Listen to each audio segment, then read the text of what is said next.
They have been a transition. Yes, they've been in transition for quite a while, but I think they're now on course. And the other one is the fund, and the object of the fund shall be to facilitate research to be for the advancement of STI in the country.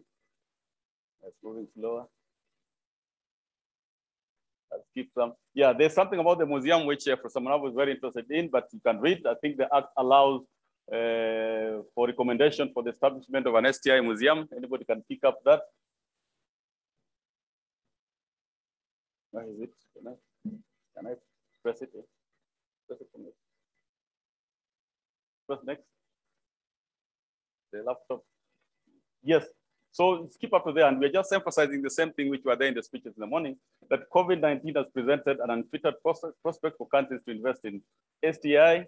And as it was observed even in the speech of Waziri, that countries that leverage on technologies were able to minimize the number of fatalities, and whereas the economies were able to move on. Next. Yes, again, skip, but this is just a typical example of what technology did. Like in Italy, the middle photograph, patients were being treated by robots. I think there are very many people dying, to the extent that even the specialists, the doctors themselves, were scared of visiting the patients. So they developed robots which could take temperature, which could record data to minimize that contact. And this is what we mean, that we do not have to make the robot. We just need to get a robot and program it to suit our own patient. And I think there are youngsters who can easily do that. If we look at this other end, is a drone warning people. The other one is a drone providing food. There's so many things that the drone can do. I think 2 weeks ago, we saw an article that Saudi Arabia, not Saudi, Dubai, is now becoming a wet area. They are using drones to hit the clouds and create rainfall in Dubai. It's going to turn green. And so these technologies, we do not need to compete or invent. We just need to figure out how we can bring them in and use them for our own interest. Next. Yes, 2 slides are very important, or 3 slides. One is how His Excellency, the President, has put science, technology, and innovation at the core of his agenda. And this was in Isipe, and it's good Isipe is here. If what I captured is not true, you can tell me. In the last celebration of your 50 years of being in existence, it is quoted that the President said Africa must continue to expand its investment in science and research for it to achieve the aspiration of becoming a prosperous and peaceful continent. The head of state also assured that the Kenya government will continue rolling out progressive policies to promote science and innovation, not only as an engine for economic growth, but as a means of addressing enduring inequalities. When you look at this, science and technology and innovation is such a big issue that we might not need to engage on some very small part of it. We need to look at the bigger picture, where the country needs to go, and then the other things will just follow. But it's a big matter. It is said by none other than His Excellency that it is the engine. And below there is the President himself repeated what is being discussed here. And that is in November 20th. We have made a commitment to invest up to 2% of our annual national budget in research and innovation, which is in line with our national development programs. So for the elders who want to pick this up, this is a good opportunity to remind the National Treasury and that this is actually a decree, because this is something that he said himself. Next. Up a little bit, up. Yes, and the same, up. Yes. Yes, and he said, no, this is what we read. Okay, so I think that's it. So the same thing is being said in the US, and you look at US, this was in January 18th, 2021, when President Joe Biden was launching, I think, a science team. The first thing he did was to elevate the role of science advisor to that of a cabinet rank, just giving you the importance of what science. I think in America, when they say science, they mean STI. But they elevated first as advisor to the rank of a cabinet secretary, and the next. Then you say there are 5 areas which his administration at this particular time is focused on. And there's nothing wrong in benchmarking, taking what fits us and leaving out what doesn't fit us. He said the first concern for the US, which is a well advanced country, we might not have to follow them directly, but we need at least to know what they're doing, was to think about the pandemic. Yes, and to think about the pandemic and what can we learn about what is possible or what should be possible to address the widest range of public health needs. It's an ongoing issue. It is serious. Now there's a variant. And I think we just want to remind you to maintain the numbers that came today. Physically, we are not anticipated. So allow me just as the host to keep on reminding us that please maintain social distancing. as much as possible. The second was about the economy, the resilience of the economy. When it's all over, or even when it's going on, what happens to our people? And you're seeing people are suffering a lot. So the STI sector should spend time on what do we need to do for our people. Yeah, more time, I think, should be put on that to have a roadmap, a strategy, which can be, I think, lobbied up and implemented. The third one was a climate crisis, which was there before, but it's now quite because of COVID, it will still come. The fourth is how the US can lead, even for us, lead competition. Kenya is known for a very good global innovation index ranking. And the inputs to that index, global index ranking, if you Google, is actually matters of research. What you put in, it is classified into two formats, the inputs and the outputs. How much money you are putting and what is coming out in terms of commercialization, startups and so. But Biden said a very important statement, which should be our focus now that things have changed. And he said we are on the tip of some of the most remarkable breakthroughs that will fundamentally change our way of life. He said we can make progress in the next 10 years that we made in the last 50 years. That means there's going to be a lot of investment in research, science, technology, innovation. So we need to position ourselves to harness this. It's global. Yes, either even the president, I think, went to the UK. You have seen the Deputy High Commissioner joining this meeting just to say what we are doing. So we need to position ourselves strategically and collectively, not as individuals in silos, but in groups to tap into what comes, but also our own money to be able to take that. So he concludes by saying that we can make progress in the next 10 years that we made in the last 50 years, but we can face some of the most dire crises in generations where science is critical to whether we meet the moment of peril with promise. We know that is enriched. It is STI which is being said to be like the savior, of course, under God, under the will of God. Yeah. Again, another very important report which I brought to the audience for discussion is that the Technology Innovation Report of 2021, United Nations Conference on Trade and Development, where our Honorable Dr. Multi-Sectoral was the head, urges all developing nations to prepare for a period of deep and rapid technological change that will profoundly affect markets and societies.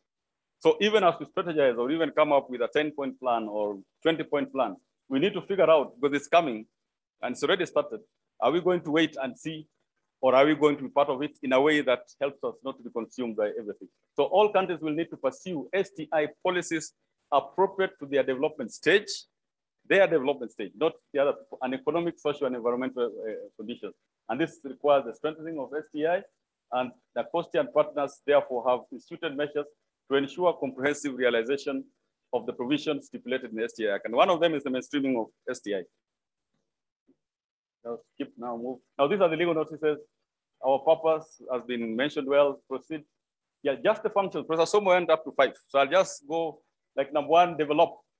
That is one of the proposals we have for this meeting and after. Nothing is being concluded in this meeting. Yes, this is just to provoke discussion. Then we'll get feedback. Yet we are asking our stakeholders, when we ask you to put some things in writing, because sometimes we are able to say a lot in the plenary, but if it's not in words, even in parliament, if it's not very specific what you're saying, then it's very difficult to respond. So number 1 is in the process after some 8 or so years, very important, and it's what guides the sector. So please take note of the draft that has been circulated. He mentioned 2, he mentioned 3, he mentioned 4, 5. Next. Yes, he mentioned 5, 6, 7, 8. Yes, this is another important one. And this is what, as you saw, one of our keynote speakers was the Principal Secretary in charge of curriculum implementation, the new curriculum implementation, that NACOSTI and stakeholders are supposed, something which many of us do not know, are supposed to advise on science, education, and innovation right from kindergarten to primary, to high school, to university. This is NACOSTI. So when we give advice and we give that mandate, we are not entrenching on anybody's role. It is captured there in black and white. Yes, we're supposed to advise wherever, either parliament, government, stakeholders on science, education, and innovation. And also now I think we're even trying to calculate the percent of STEM subjects in the current curriculum. And we want to ask partners to join with us. We can advise the government directly on what is there in the universities, whether we think it's enough, of course, by bringing the same experts here. Okay, and we can also engage the university research institutions, but this is there. It forces us to work together. Yes, and we cannot afford to go different ways. So then it says sponsor conferences. That's what we are doing today, and that's why we are co-partnering with NRF. And then you see, advise the government on policies and any issue relating to scientific research systems. I want to clarify, and this I will say with a lot of respect to my colleagues who have come. CUE does regulation of university education. It's captured very clearly. NACOSTI regulates research, science, technology, and innovation. It cannot be changed, it's in black and white. And it doesn't need the Attorney General to explain this. It is the advise the government on policies and any issue relating to scientific research systems. If you check the definition of that research system, it talks of research, science, technology, or innovation. It is in black. Time to read that. Next. Then 12, coordinate. 13, promote and encourage the private sector. Again, an area of interest, which Professor Tairu talked about, is the missing link, in our opinion. We do researches and then we try to persuade the industry. They're not interested. They're not interested. But if you start working with them from start, it will help. Now, 14, again, is cross-cutting. It's cross-cutting all the sector. Annually review the progress in scientific research systems and submit a report of its findings and recommendations to the Cabinet Secretary. Nobody does that, and Professor Some can tell me if there's anybody who does that. So we are supposed to get reports from everywhere so that we can advise. Yes, I didn't introduce it, but the crafters are here. Maybe they did the wrong thing. If they did the wrong thing, then we can work together to send a memoranda to Parliament to undo what has been written. So it's not NACOSTI which is creating the rules. It is there. Annually review. And we are happy. A number of the research institutions have been giving us this. And very many of the, I think both public and private universities are now sending us this report. It is here that we can say that there's a gap here, there's something missing here. It is here that we'll know even the oncologists in the country, what KNAS has been doing. And the crafters knew the reason that we cannot be limited. So we advise the Cabinet Secretary, yes, who also is in charge of other 3 areas, the Tibeta section and so forth. I'm just emphasizing that. This is clear and it's written. So that when we submit things here, let us show them in writing, not our own interpretation. And then the rest are simple. Yes, and then undertake or cost be undertaken regular inspections, monitoring, and evaluation of research. This is now research institutions. This is not universities. We won't enter university because that one is very clear. It defines what are research institutions. So we will not go and inspect a university. We will not go beyond our mandate. But when we ask, give us a report to forward, then it's within what Parliament give us. If there are issues, let's work together, it be deleted, but let's not turn things upside down. The next. I think that is all. Then I just, because of the discussion which are there, we are going to discuss this beyond this. These are the functions written. If there is any other act, probably we also need to know, we're also learning, but these are the functions of the Commission for University Education, of where I was. And Professor Somi was also there. Yeah? These are the functions, promote objectives of university education. And you can go all and all. The only thing about research is at the end, which says promote quality research and I think innovation. Promote. So I would want to see the word regulate. Then we can engage in a more friendlier, in a more open. There's nothing like that. Yes, it is promote. Everything here is about university education, and this is what Professor Mabel was saying. I'm doing this for the sake of engagement. If, numbers never lie, so let's put facts out there when we speak. Then, yeah, next. I'll skip now. Sorry for that. Move. Yes, so far today, just for information, we have accredited, I think, 23. There are others which are waiting, about 4 or 5, which are waiting approval by the Cabinet Secretary. And you can see the research institutions, the public, the number is 8, private 4, international 11, and total 23. This is where now ISIPE is there, KEMRI is there. And these are international organizations who have found a lot of benefit in being accredited by NACOSTI. For the first time, I think you have commenced audit visits, inspection, which is again in the Act. We have visited the Kenya Marine and Fisheries Institute. We have visited KEMRI, and not NACOSTI per se. I think the same professors and lecturers and engineers and doctors in the sector. We get a pool just like SUE, we get a team of peers, and we request them to go and evaluate and give us a report. And we just relay that report without changing it. It's only NACOSTI is in charge of doing that, but it is the same peer-based review, which is done. So we also want to report something which is part of quality assurance. That I think this year, the Shimago, which is a well-known agency, ranked the research institutions in the country. And interesting enough, you can Google that also. When they're ranking the research institutions globally, they lumped universities, TVET, research. They did not say These ones are not part of anybody. And in 2021, when you come to Kenya, and we went to the list, the table of Africa, and I'm pleased to say, because it's a public thing, our best institution was KEMRI. Yes, the next, somewhere down there, the best ones are from South Africa, as we show, but our best institution was KEMRI, within the top 10, I think, in Africa, and that is something commendable to KEMRI.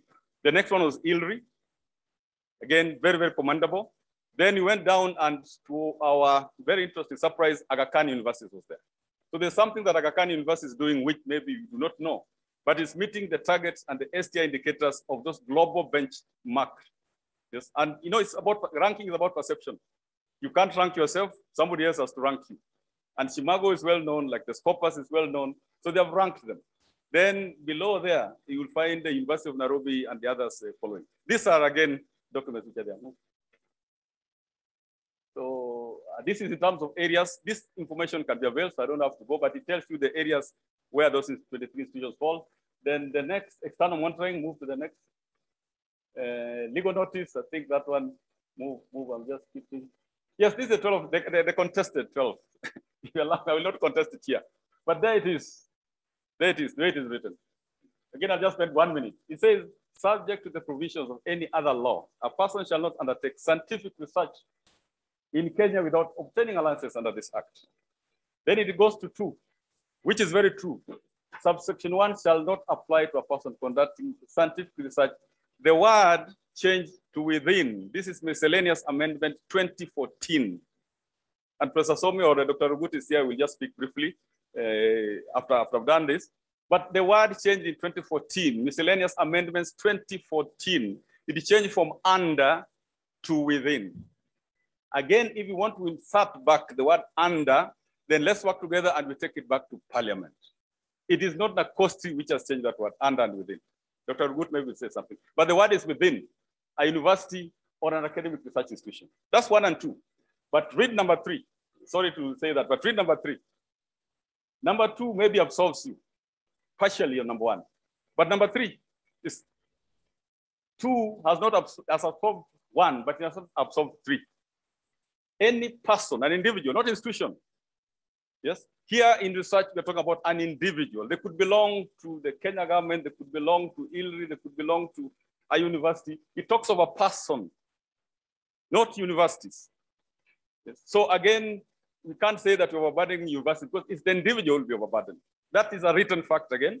Any person undertaking or intending to undertake research in science and technology in the country, or who accesses, handles, or transfers any material technology or moves it within whatever shall apply to the commission for the grant of license in accordance with this act. Again, I was saying as we engage, if that is not global best practice, let's work to remove it. Let's not assume that it's not there. It is there. And when they do governance audit on NACOSTI, the way Professor Somo was saying, you will do a governance, he will say you have not done this. That number 3 is any person. And whether you are within the university or without, or a research institution, or you are in this hall, it says any person. And if you move very quickly, it goes, I'll emphasize on that for future discussion. Go down. It gives the offenses. The offense doesn't talk about institution, it talks of a person. Any person. So no institution will commit a crime. No institution. Any person who accesses, handles, transacts, transfers, blah, blah, blah, blah, from Kenya without a license issued under this act, or contravenes that section that we talked about, the 12. Yes? Commits an offense and shall, in addition to any other penalty which may be provided in the STA Act, or any other written law, be liable on conviction to a fine not exceeding 5 million shillings, or to imprisonment of a term not exceeding 4 years. I don't think you want to go that route, but if you find yourself facing that, you'll argue a case out there. Then you will have now people to interpret. So this is not an institution, the person. And I as well, I cannot hide under my JQuat. It is the person. So moving forward, what we need to work out is this is not in order, and NACOS is willing to give all the time. We benchmark, we write back to Parliament that please, let's remove this clause. That is the best. So I think if some checker is now saying we move, so I will not just go to the conclusion. Yes, I go to the conclusion. Now, just hold on, Prof, I think on that one. on institutional ethics review committees. Go up again. No, go down. Go down. Yes. So now, a number of institutions, research institutions, including universities, and I can see some of their VCs are here. It's only that they're quiet, have applied to NACOSTI for accreditation of the Institutional Ethics Review Committee. Accreditation, without being coerced, without being forced. And they're here, I can see them, even they're smiling. They've applied to NACOSTI, even there's some on our desk. They want institutional ethics review committees. What does the Institutional Ethics Review Committee? They make recommendation on licensing of individual research. Universities, and just go down to the next one. Yes, but universities, there are 23 universities who have accredited institutional ethics review committees accredited by NACOSTI. They came to NACOSTI out of their own volition. Go to the next, and here they are. Yes. You can see Masinde Muliro is there, Moi University is there, Mount Kenya University, there, Pwani University, Strathmore Technical University. All these universities have applied to NACOSTI for accreditation of licensing. And interesting enough, when you apply to them, like you don't belong to any one of them, and you want your research proposal approved, Boniface here will tell me they're charging per one research paper, how much? From 1,000 to 100,000 for one paper. Like Cambridge is charging that. They are charging after getting accreditation by NACOSTI. So we're already working together. Let's see how we can improve that. They are getting money out of that. Yes? Those are facts. So with that now, I think I submit, go out to the conclusions. The rest were discussed. Yes, the other one very quickly, we are also the focal point of a number of organizations where there's a lot of some money, and you are our link. Like if you go to ICJEB, Prof will allow me again. Yeah, this center, we are jointly with them advertised for expression of interest for institutions that would want to host a very top-notch regional research center on biotechnology. And we sent to all the sector. We sent to Tibet, we sent to research institutions, we sent to the universities. The applicants, by the way, were 7 universities. 3 have now been shortlisted. The conditions of having that center is that you will be regulated by NACOSTI. A number of institutions wrote directly to ICJEB. They were referred back to NACOSTI. Because that's the way it's supposed to be. That is a fact again. So conclusion.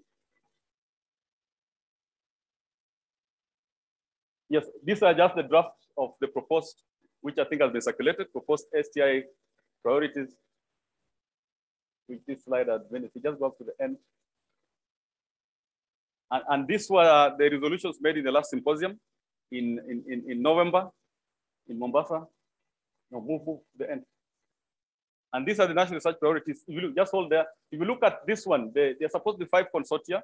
In each one of them, there is like, we talk of the research consortia, which is about to be formed, by the way, the Food and Nutrition Security Research Consortia, working under the Delivery Secretariat, which is chaired by NACOSTI, working under the National Research Steering Committee, which is chaired by the PS. You look at the Food and Nutrition Security Consortia. It has the ministry in charge of agriculture will be like the lead. Then there'll be research institutions in that area, then the Ministry of Health, then county governments, then universities. It is a forced collaboration. You go to all of them, literally the universities, like you go to affordable housing, I can see technical institutions are there, county universities are there, the National Housing Corporation is there. This is under formation as we speak. I think it's on the desk of the Cabinet Secretary. They might want to add a number of collaborators like the National Construction Authority, but this is where the money is likely to go. Even National Treasury is part of this. So there could be funding, the third, which Professor Song was talking about. There's a third which will go to the university, another one maybe to vet, but the one which is supposed to come up with the product is most likely going to flow through this National Research Priorities Framework, which you are given money and you come up with the product. You don't break it down. Now this is this year's guideline. PC, the 18th cycle, and I think MDS are aware of what they're supposed to do. One is document research program, project. The requirement now from the OP, not even from NACOSTI, then ensure annual budgetary allocation for R&D is 2% on your budget. So that's one way of sourcing for money. I know for CEOs, they'll be stressed, but for those who are in the research division, is that money is being allocated by the government. If you are not able, then you are able to say progressively in the next, like we know some institutions are cash strapped, But that has been, the president talked about 2%. You can see, we didn't even put that close, by the way. It was when the final document came, it had that 2%. Beginning this July, last month. So the others are the same. So now I'm for sure. And if you allow me, I just, as we put the conclusion, I will just invite Dr. Gut also to say one of, he's my predecessor. I think he laid a lot of foundation for this institution. And maybe this is the time also to acknowledge him and to thank him for what he has done. Thank you very much. Dr. Gut, please, you come over for a minute or just greet the persons. Come in shortly, please.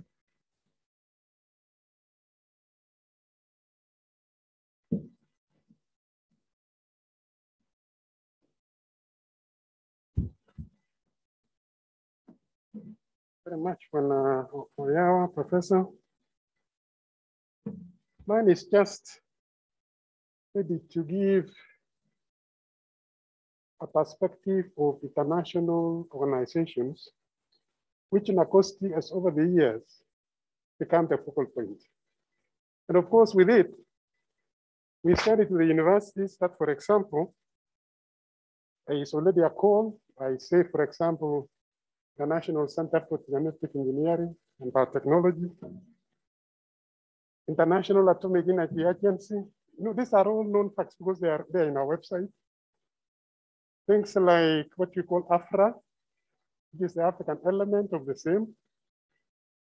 So as we walk through, we need to be thinking these laboratories, for example, out there. Like, for example, we had a visit to Imperial College in Oxford on synthetic biology, but that was before Corona. Now the same team are now working, and I'm informed this morning, there's a program in Nairobi University, there's a program in Kenyatta. So I think we need to have our eyes, because when they were negotiating these international instruments, the body which legally is the leader of the science and technology was mandated by Foreign Affairs. So like, for example, Biological Toxins Weapon Convention, which has to be done, a policy has to be done in Kenya, so that you don't move a virus from a laboratory, be it in the university, to any other laboratory without a permit. So these are some of all those things which I think we need, and Acosti, through the director, should actually make sure that all these things are known to the research sector. Obviously, the role of regulatory agencies in research is key. You cannot do a research involving human subjects without permission from Acosti. And those human subjects, again, have to be handled by Pharmacy and Poisons Board if it is a drug trial. So the role of those agencies, I think, need to be monitored. And I agree, there's a lot we need to do. You had Cambridge is still one of the top. And then why are we not on the cutting edge of the research when we have the ability? It's not the first time that a disease has gone haywire. Remember the Ebola in West Africa? Of course, it was WHO and other teams, but there were laboratories. Like in Senegal, there's a team, they're working. We only need to take advantage of what President Biden, he waived the patents of some companies, especially where we can run the messenger RNA to produce some of these antibiotics. I think we need to set up a team among the universities, among the research institutions. Let's see how it does. I normally leave people with a joke. That foot and mouth disease has been with us since 1900. In the Nauma, Mdomo, Namugu. There are 7 strains.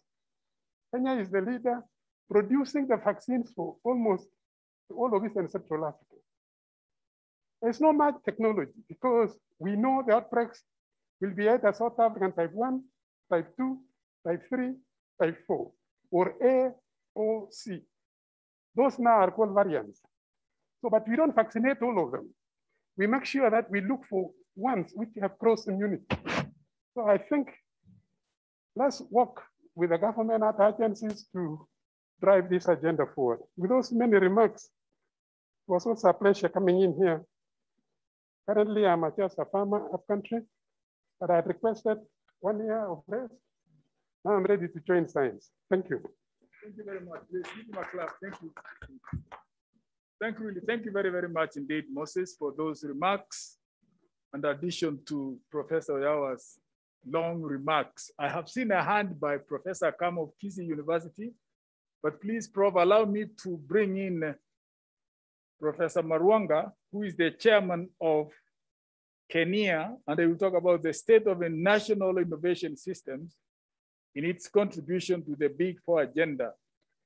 The other keynote address by Danica Ramjak had been given earlier, and I'm sure if she's in, we will get back to her in the course of discussions. After this, we'll go to the panel discussions. And Prof, how many minutes kindly do you want? I was given 30. No, can you do 12? 12? Yes, please. Okay, 15, yeah. 15. Okay, positive. Thank you. Yeah. Thank you. So as you can see.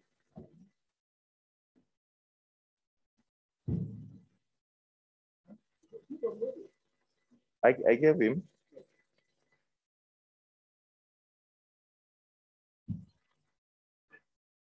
So thank you, Professor Micheka. Good afternoon, everyone. So I was given the topic of the state of Kenya's national innovation system and its contribution to the Big Four agenda.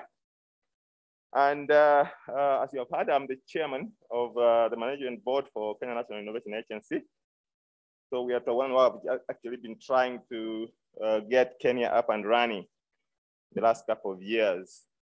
So as he tries to load the presentation, I thought I would start with, because this is, we are trying to see where we are in the national innovation system. I decided to go back at independence to see what we were doing at the time. And I want to quote President Nkrumah in 1963. He said this: "We shall accumulate machinery, and it is within the possibility of science and technology to make even the Sahara bloom into a vast field with verdant vegetation for agricultural and industrial development." That was in 1963. Where are we now? The Sahara is still there. In fact, if I'm not wrong, Africans are dying more of hunger now than then. Many of them running away across the Sahara through the Mediterranean to close to Europe. And actually many of them are dying in that process. So the question is, what happened? Also let me quote Albert Einstein saying that we cannot solve the problem with the same thinking we used to when we created them. Innovation is about seeing, perceiving, and solving problems in creative ways.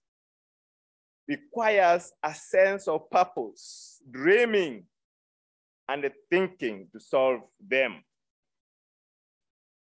So we know, and actually people have been talking about it today, that science and technology is the solution, is what is going to help us fight poverty.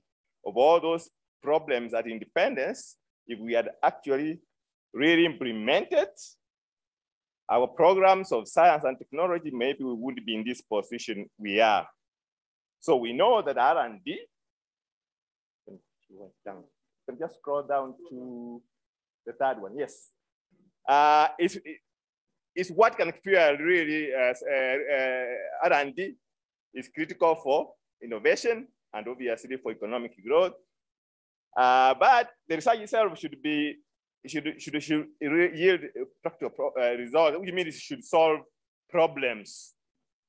And those results should obviously be applicable to your context, and hopefully even mold the policies of the country. And synergies between academia and industry, which we still have a big problem even now and it has actually been mentioned today, so I won't go into that too much. So there are some questions you want to ask yourself, particularly impact questions. So if you are doing research, does it impact positively on society? Does it save lives for them? Does it feed people, etc.? So are innovations making Kenyan companies more competitive? Can they compete globally? Can they even compete here with the imports?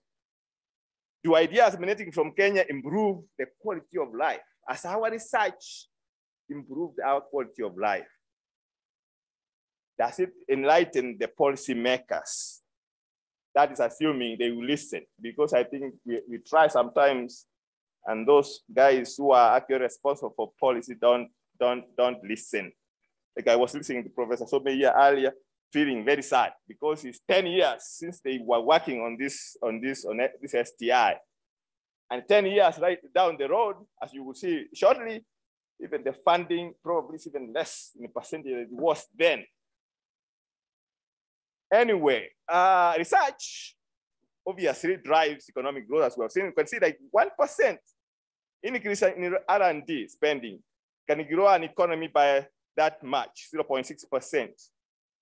Yeah, so this means that countries invest more in R&D, the economies obviously will grow faster. In fact, as Professor Somi mentioned earlier, if we had really done that, if we had even reached even the 1%, even a half of the 2%, we would be talking about the same thing here 10 years later. R&D accepted they allow scientists and researchers to develop new knowledge, technologies, and all those eventually lead to products and services, and eventually it creates wealth. If you look at the R&D intensity, this is from OECD. A country like South Korea, which actually is very, really invests, is about 4%, 4.5% of what they invest, of their GDP invest in R&D. And you had, in fact, I was listening, the World Bank official today who was talking. She was talking about Korea putting money for educating us. I remember all those years when I did my PhD, World Bank was still around, trying to help us. They are still trying to help us. 20, almost going 30 years later. So those are issues we really have to address. We can't be coming to conferences, meetings, talking the same thing over and over. 10 years later, we never moved. Now, obviously, there are challenges in such R&D. There's always what we call the valley of death. You do research, you do discovery. Now, that is supposed to lead into innovation, and eventually, it's supposed to lead into commercialization. So obviously, we also do research, we write our papers, we get promoted, we become professors, end of story. Now, at Kenya, we are really trying to change that narrative. Tony Mwansa is very passionate about the commercialization. So we are going to actually develop the commercialization policy and put money in that. We have some small money from the government right now. But we hope that, but the thing is that we have to drive it. We have to drive it and also look for money from elsewhere. We can't just spend on government. So what is a model then STI system? It requires many components. They all have to be interconnected to function together as a unit. In fact, I believe when Professor Somi and his team were working on STI policy, that's why eventually they came up with 3 institutions. And these 3 institutions are really supposed to work together. I hope Professor Yawa, Dr. Tony Mwansa, and Dr. Unsara are listening to me, because the thinking was these guys should be really working together very, very closely, synergetically. That's why the STI Act, actually, all of them are in the boards of the other so that they can work together. So each must have its clearly defined functions that they feed into and support the others, as the STI Act actually defines. An ecosystem can only be considered as a whole, not piecemeal, as every part of the ecosystem has a functional effect on the others, which means they have to all work together to reach a level of equilibrium. So the National Innovation System, this is just a model of theirs, how they can be tied together. And you can see the government is really central on this.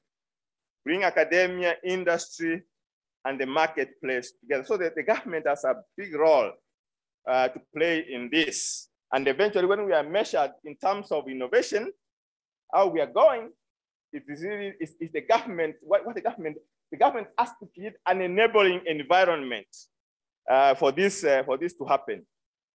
So obviously, they create the policies.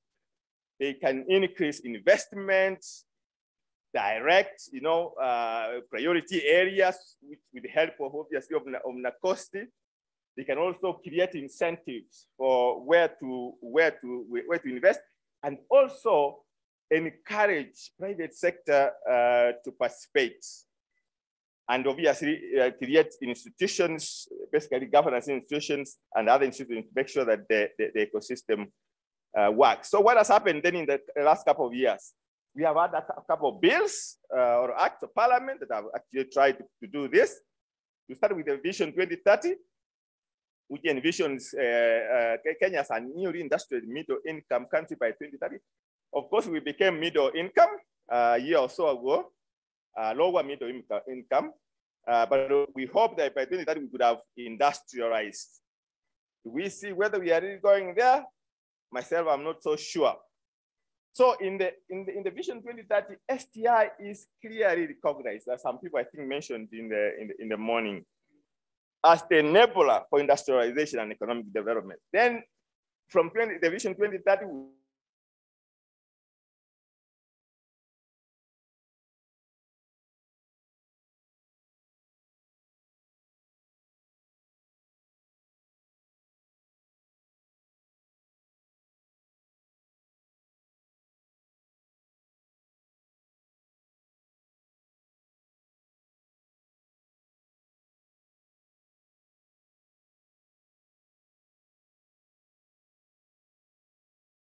focusing on food and affordable housing and universal healthcare. One thing I just need to mention is that actually the big four agenda has kind of moved a little bit in terms of focus, and it has gone to the lowest in society in addressing actually the common person in society. Because what has always happened, we have had always these policies that are kind of top down, and eventually they never really reach the common Kenyan. And that's why still our research, whatever we have done, has not really had a lot of impact in reducing poverty.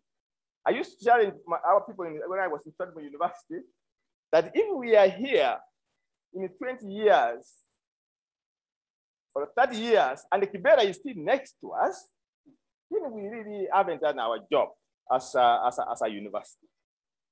We should be able to influence that actually Kibera basically gets removed. I am yet to see whether we are making any progress in that direction. Then the STI Act of course of 2013, this one was to realign the STI programs to the national goals, basically trying to really seeing whether we can reach the people, whether we can reach the common Kenyan, and also provide governance for it, which Professor Yawa talked about, creating these three institutions, which I really won't go into because he has already talked about that, their functions and so on. Then the University Act also, 2014. In fact, for the first time in that act, we created the DVC in charge of research and innovation. That helped, I think, in terms of energizing university people start thinking about not just research, but also innovation.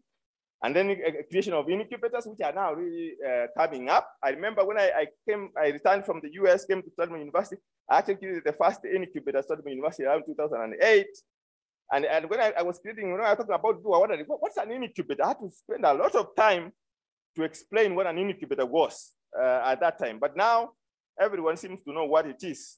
They talk about it, even those who have no idea what it is, they talk about like they know, which is a good thing.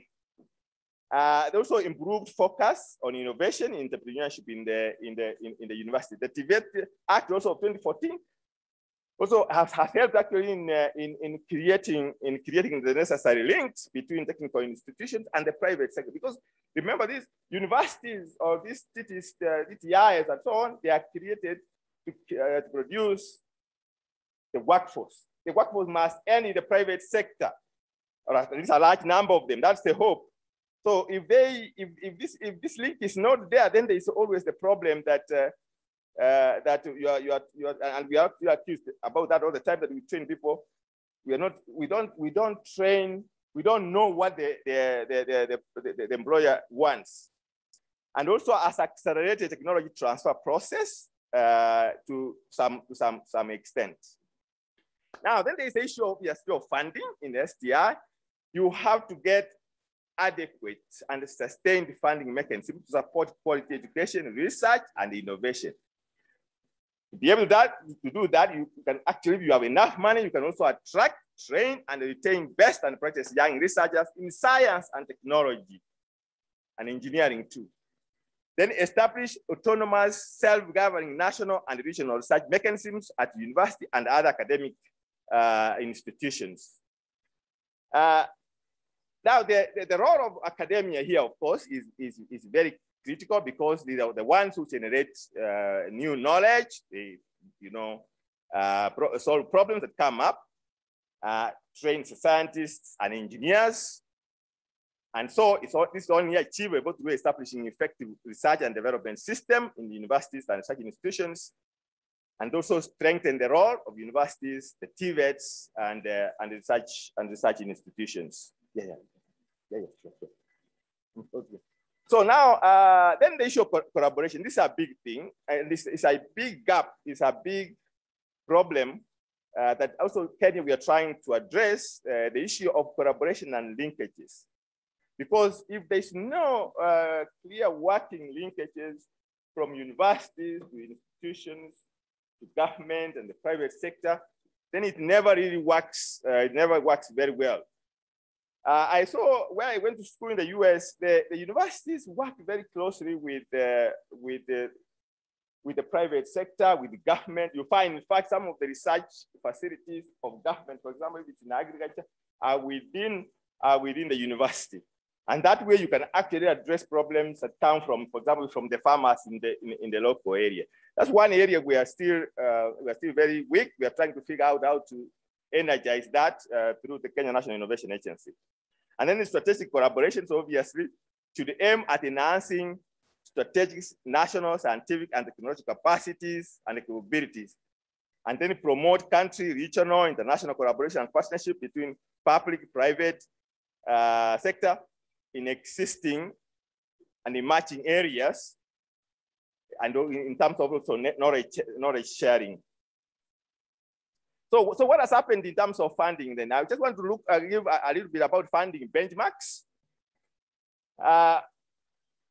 The Defense Advanced Research Project, DAPA, this is a US organization, which is an equivalent of Kenya. Their funding is $3.427 billion in 2019. Then Innovate UK, which is also an equivalent agency like Kenya, their budget in 2021 was $2.78 billion. The Israel Innovation Authority in Israel is around $660 million in 2020. Look at the Kenyan expenditure on R&D, 0.48%, about $20 million. $20 million. It's about 2 billion shillings. And please, participants, this is a really problem. Because the $20 million I'm talking about are not just, all those three organizations, they are equivalent of Kenya National Innovation Agency. But our 20 billion, it includes what the NRF is using for research. So those numbers here are not for research. That's the budget which is for Kenya, should be for Kenya. Like the JABA is the US Kenya, the Innovate UK is the UK Kenya. That is the innovation is the Israel one. Okay. So it's no wonder a country like Israel now has become they call them the startup nation, because they are producing a lot of innovations and actually commercializing them. A lot of American companies actually have been moving to Israel. Now, just quickly, 1 or 2 minutes. Let me just look. There's something I try to track what's happening in the global space in terms of innovation. There's something called Global Innovation Index that is published every year. The one for 2022 is coming out probably now, so it's not out yet. So I wouldn't go. So now I try to be following this since 2011. For 2020, you can see I take the first. Also, can you go down? Yeah, there. So the top 10 are the top in terms of innovation, and Switzerland is number 1. And also top 10 is maintained almost throughout. And so then I try to look for the African countries where they begin. They began at Mauritius, going down, and then Kenya. This year we watch number 86. And then we have been improving. I think that we will see shortly. So, but you can say, I wanted to talk about, but there ourselves, the innovation input about government. That's what the government is supposed to do. They're creating the environment. So the variables that are in the input are about the government. What the government has done to create the environment for innovation. And you can see already a small country like Rwanda actually did that in terms of the percentages. We are at 5%. Rwanda is at 38%. Switzerland is at 69%, as you can see. So then now to go down next. These are just the variables that they look at, like the institutions, the human capital research, and the research infrastructure. They look at market sophistication, and they look at business sophistication. They give the scores next. And then that is the other one is for the input. This is the output, looking at what comes out. You create the environment, and then you allow your people to produce. And what comes out of the input. You will see actually that the output will do much better than the input. We mean the government has not done very well in creating the environment, but the Kenyans are very, very hardworking. They actually try to use whatever is available to be productive. So finally, this is how it has been trending from around 2011, how we have been trending in terms of the Global Innovation Index ranking. So in fact, by 2013, it was a big, really dropped nicely because of the STI Act. So at least we are putting things in place to start actually being a really innovative country. I promised myself that when I became chairman that by the time I leave next year, that it would be around 50. Now I'm not so sure whether I will reach there. Thank you very much. I think I'll stop there. Thank you very much. Thank you. Give him a clap, please. Thank you so much. Thanks a lot. I think you took a little longer than I thought. That's very, very kind of you. Thank you so much. This work is loaded, and I think following what Professor Yawa gave, it adds well on what's being done. I have a suggestion, really, because I promised 5 o'clock we shall have finished. May I request now that we don't have, I think she's in the panel, one of the speakers this afternoon, Dr. Danica, if she's on, she will come in as part of the panelists because there is a list of panelists. Professor Raphael Munabu, kindly, if you don't mind, stretch up and sit on the other side. Then Dr. Danica Ramjak, she may be somewhere and we shall get back to her. Dr. Jemai Monsare spoke. If she would wish to speak again, she might. Tony Keyo Mwanza Daktari. Oh, you want to speak from there? I would rather you come over here. We have enough chairs, please, so that you speak from that place and you do have your mics and there are enough chairs that you can actually all sit and do the actual panel discussions. Then Okali Sunday, Isipe. If he's in, he would probably come in. Then David Njubi, please come over here and Acosti. Then Salome Gushu again come over. I think as we do this, if Professor Akama is in place now. Could you ask your question or make a comment as the others are settling down? Professor Akama of Kisii University. If it's not in, then we skip it.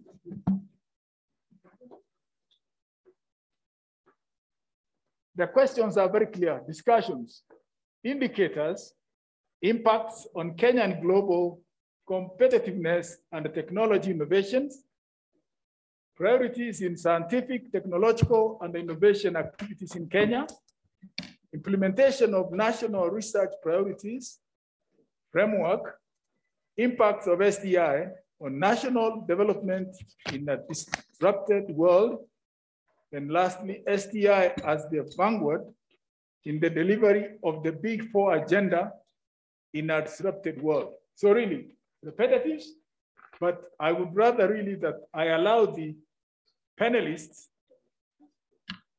where the others, if they're not there, then they're not come. I just start with those present, or if that is okay, they make their remarks.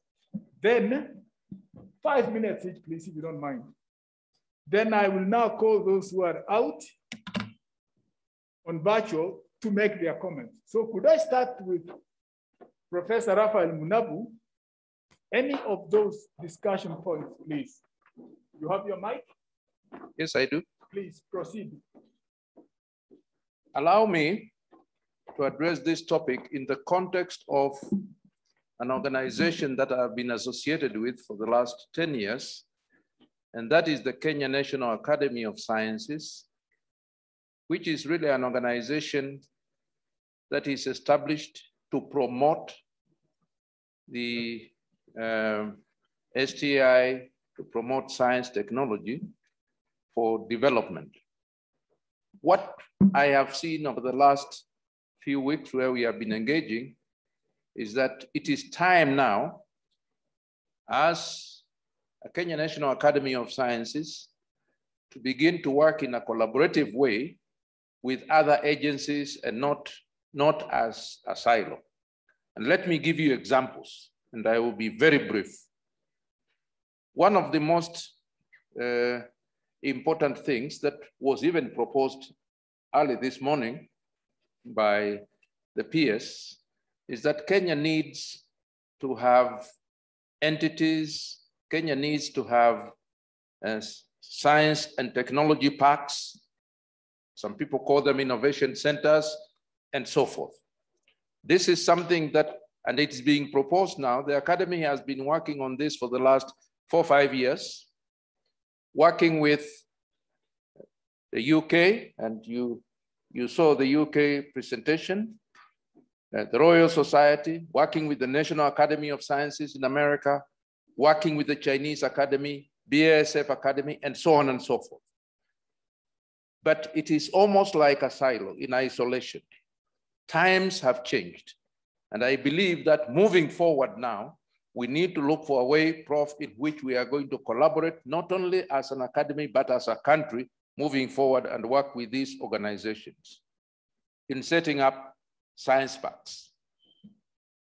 The second one is, and this I think has been also articulated, our constitution specifies that one of the things that we must value in our culture is our indigenous knowledge and technologies. And by the way, this knowledge and technologies belong to the communities. They don't belong to individuals. And therefore, as we now revisit the training, a new curricula in science and technology and so on, it is time that, and we believe this in the academy, that we must begin to ask ourselves, how can we infuse indigenous technologies, indigenous sciences, and so on, including even medical healthcare. I saw a clip in which there was a lady in Kisii who was splitting heads and so on and repairing them. Therefore, this is another way forward, and not a single entity can do it, no single agency.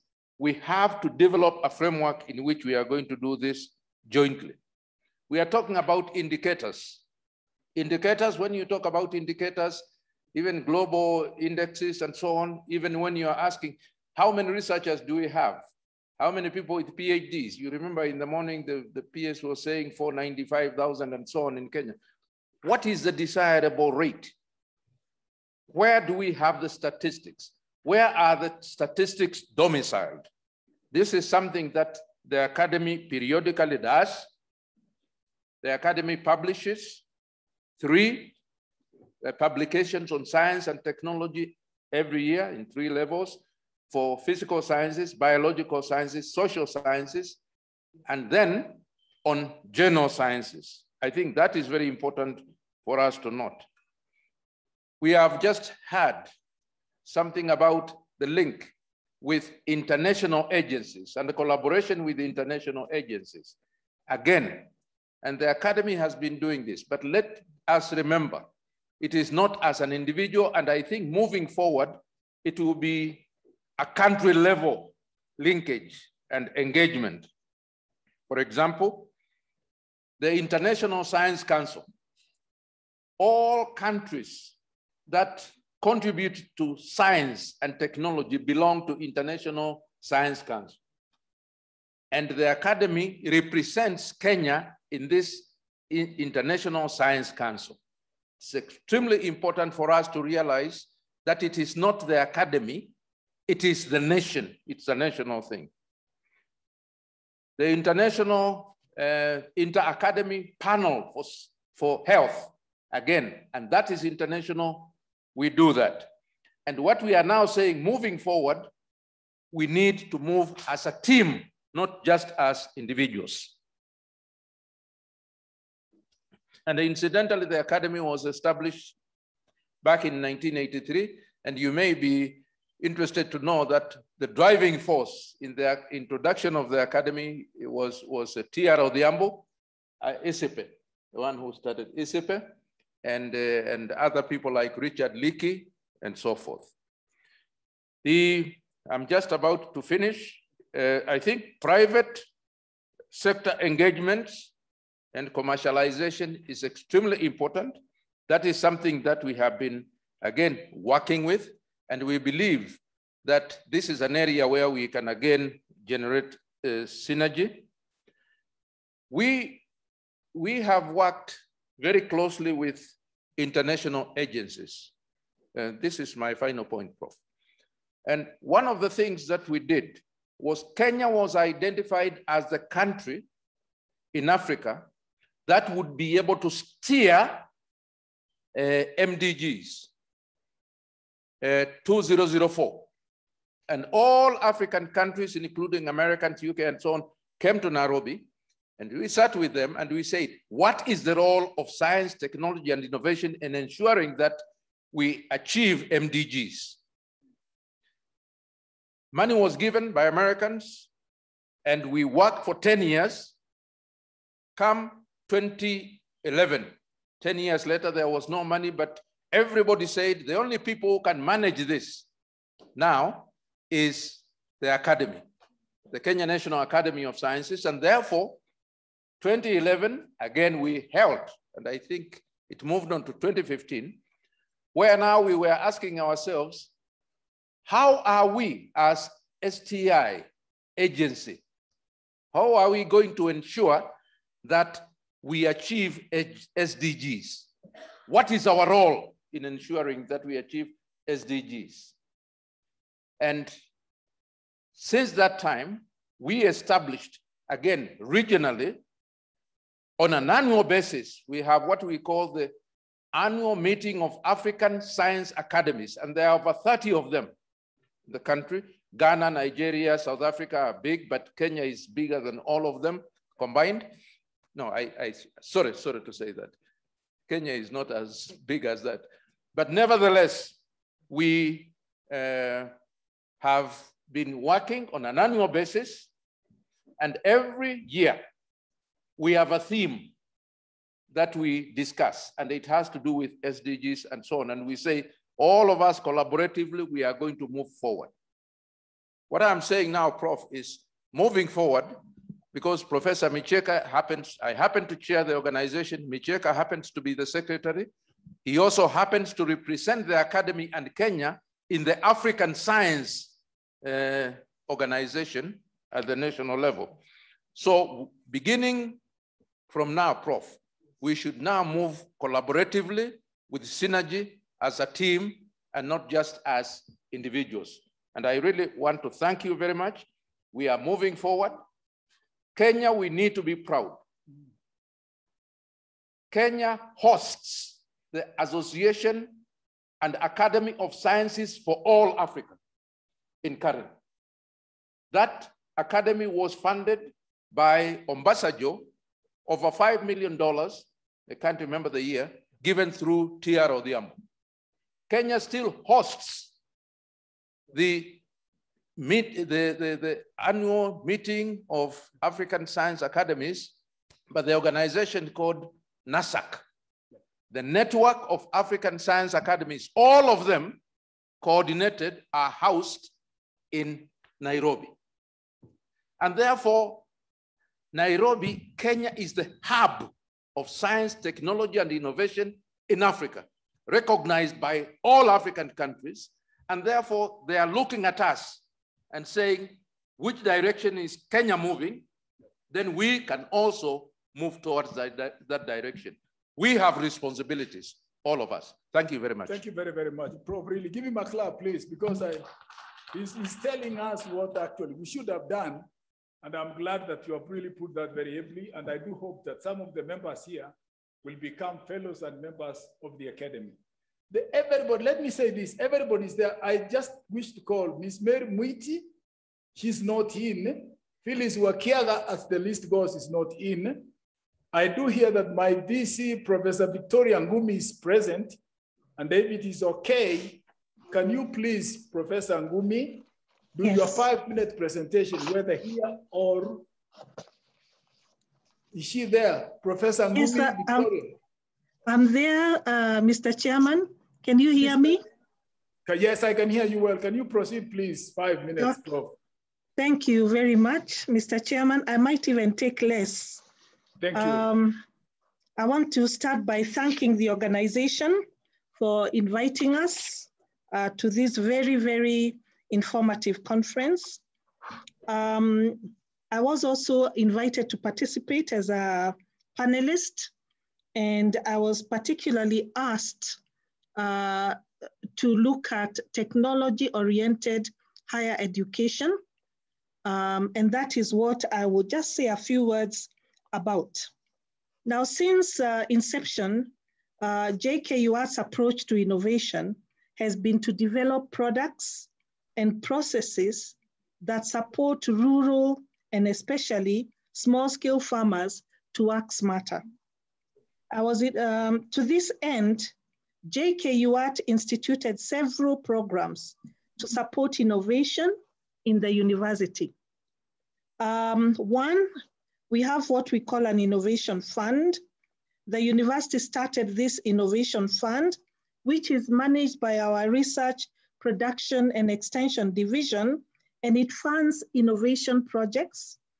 And the money is mainly sourced from the university.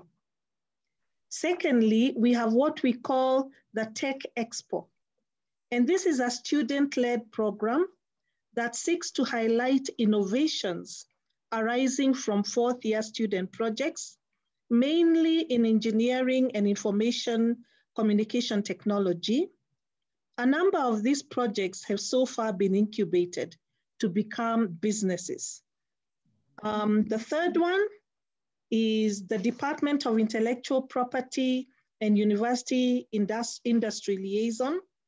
And this department was created specifically to help support the protection of IP in the university and also link the university to industry partners.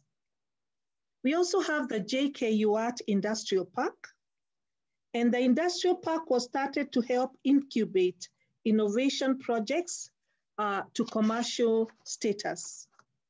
I would not forget the research projects by our staff. Our staff are doing a lot of research work, especially the academic staff. And the university researchers have come up with several research findings, some of which have ended up having commercializable outputs. It is worth mentioning here that JKUAT has also received support from the government and non-government partners in this process. And these include the Kenya National Innovation Agency, and they have funded many students and staff projects, kind of taking over from NACOSTI, who has been a long-term friend of JKUAT. Secondly, we have JICA through the Africa Eye Japan project. And this, for the last 5 years, has issued calls for innovation projects. And these are normally led by JKUAT staff. Thirdly, we have the National Research Fund. Though focused on research, it is expected that some of these research projects will culminate in innovations. We also have international funding from various international bodies, the European Union, IDRC, USAID, NIH, DANIDA, and many others. These I've just named a few. And as a result of such assistance, JKUAT has impacted the society in various ways. I'll just mention a few. One, food security. We have the cricket and snail farming, which is quite a new way of doing things, and it's very exciting for Kenyan farmers. We are training them in this area. We also have food fortification laboratory, and this project supports maize and other cereal fortification. We have tissue culture bananas, which we've had for a long time, and this one is quite strong. In agriculture, also we have, that is in agriculture. Now we also have other researchers who have come up with things like the Shujaa tractor. We have various food processing machines to reduce post-harvest losses, the climate atlas to improve resilience to climate change, irrigation manager, and these are all also showcased during the show, the various shows we attend. And then under health, we know that there's this pandemic, the COVID-19, and this pandemic was a wake-up call for our scientists. So we've seen multidisciplinary teams from various colleges coming up with various innovations. For example, teams from our College of Health Science and Engineering, and also statistics, who came up with COVID-19 risk modeling support, which is being actually used quite a lot in projecting where the COVID-19 pandemic is heading to. We also locally developed a ventilator. We've produced our own hand sanitizers. We don't buy these ones, we use our own, and we also supply to the community around, which are currently being used by our staff and students at the university to curb this COVID-19 spread. On ICT, our university has been able to develop the weedbot for weeding using an intelligent robot. We also developed the electronic voting system, among others. The weedbot is actually a student project, which has won many awards. Now, these are just but some of the innovations from JKUAT, and I've just highlighted some of the things that we are doing. There's a lot more we are doing, and this is all geared towards supporting the well-being of our country and the society at large. Thank you very much, Mr. Chairman. Thank you very, very much indeed, Prof. Really. Thank you so much, and I do hope that NACOST now would see which way to come in. Let me just make a very nice small clarification that I was the founding Vice Chancellor of JKUAT, in which Professor Mabel was there, came in after me and Wanjo here. Now, sitting in is Professor Ngumi, who was my chairman department at one time. So when I say I belong substantively to the University of Nairobi, but I still have some touch with the JKUAT, where I was a founding Vice Chancellor. So don't think I don't have allegiance to any, but University of Nairobi member of staff. You are our member, now, Mr. Could I have, thank you so much, Prof. We'll get back to you if need be. Now, is there any point by Dr. Danica Ramlijak? If she's in, she can make just a remark. If not, the World Bank, who gave a very nice presentation on scholarships. Note, she's not in. Then Mr. Samuel Patti, UNESCO. I'm reading those names so that they don't say I discriminate against them. Carol Karaoke Karuga Kepsa didn't speak actually. Is she there? Not there. Then Dr. Jemima Onsare, you are in, and I like to still alert Professor John Akama that I'll get back to you if you are seated in. I called you earlier, but you are not there, but I do hope that you will respond to something. So Dr. Jemima Onsare, you spoke earlier. Maybe you wish to clarify something along the discussions we have just held through. And Professor Mnabu, you forgot your young academies. You may wish to say about it later on. Okay, Dr. Jemima Onsare, please. I saw you in. Comment?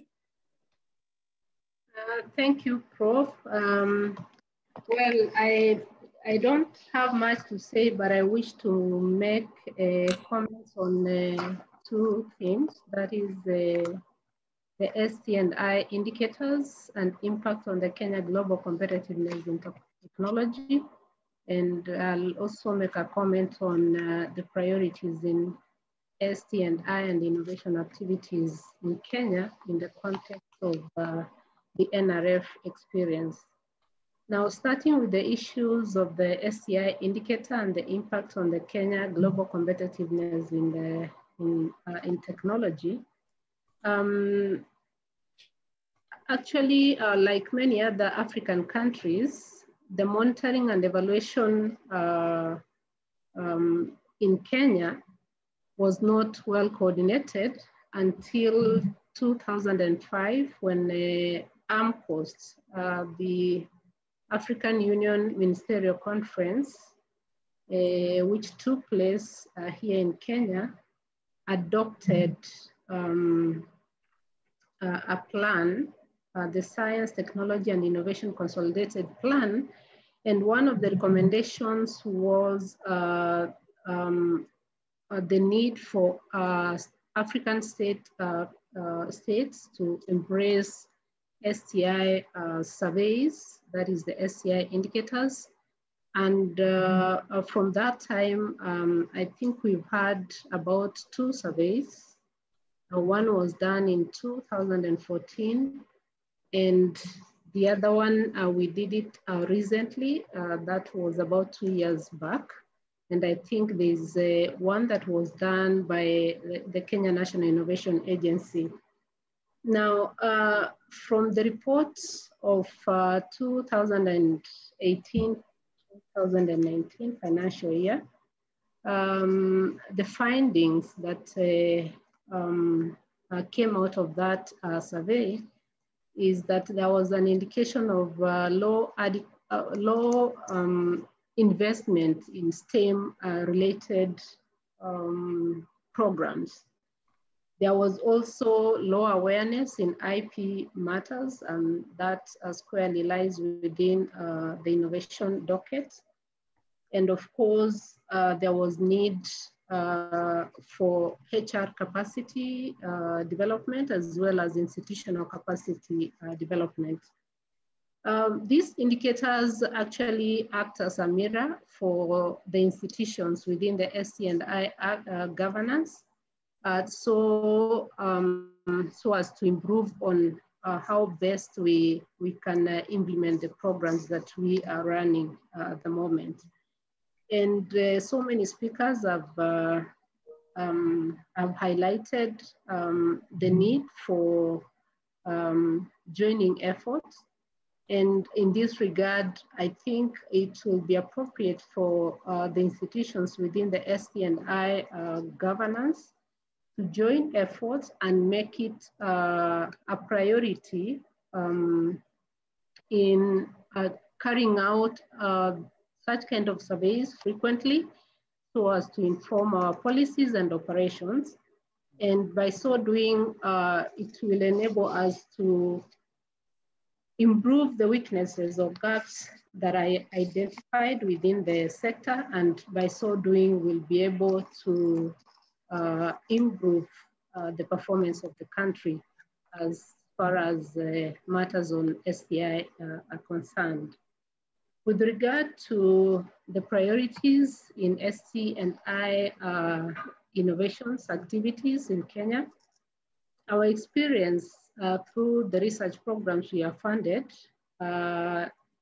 is that, of course, the current focus is on the Big Four agenda, and we have observed some skewness in terms of response to this four agenda, whereby most of the proposals that we receive are more into health and agriculture-based research, and little we get little response in other disciplines.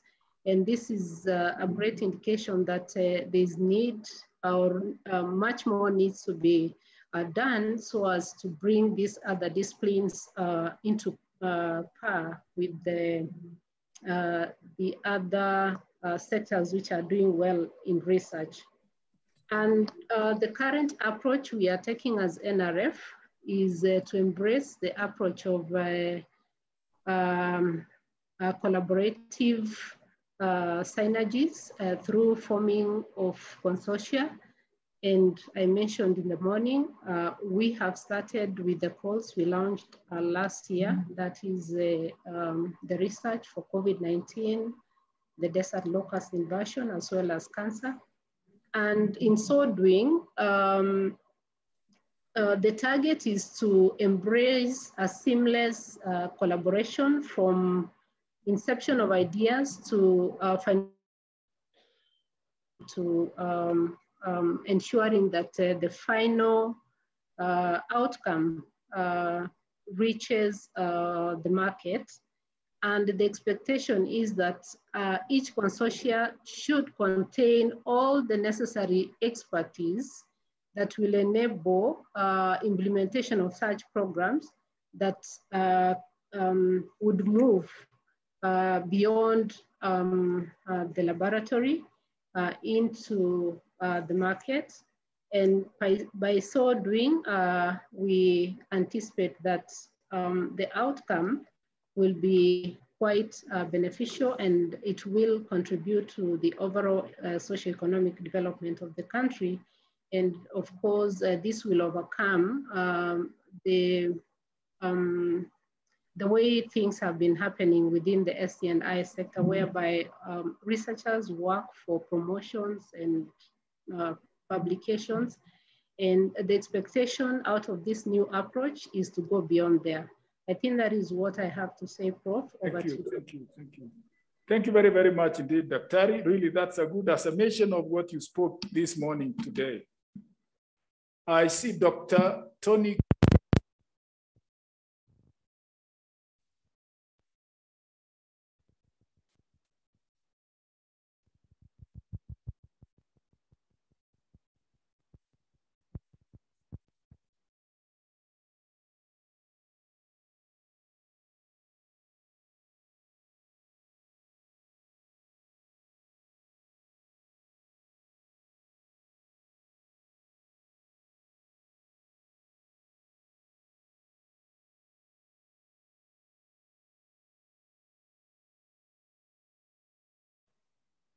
We can't hear Tony. We can't hear you.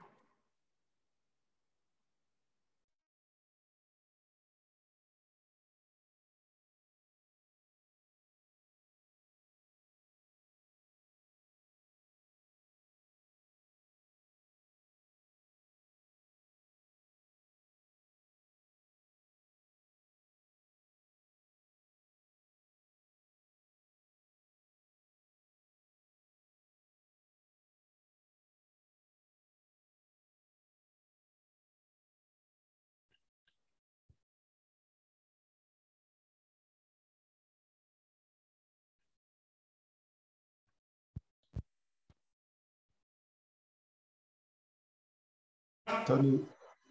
What about now?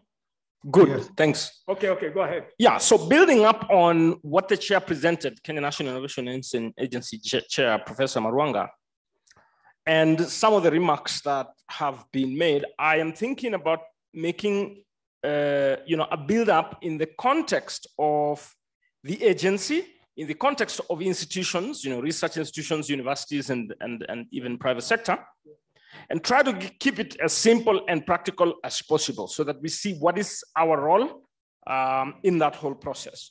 So I want to say some few simple, practical, and intended things that we are going to do or we can do. And I really like the way Professor Munavo mentioned, it's about we.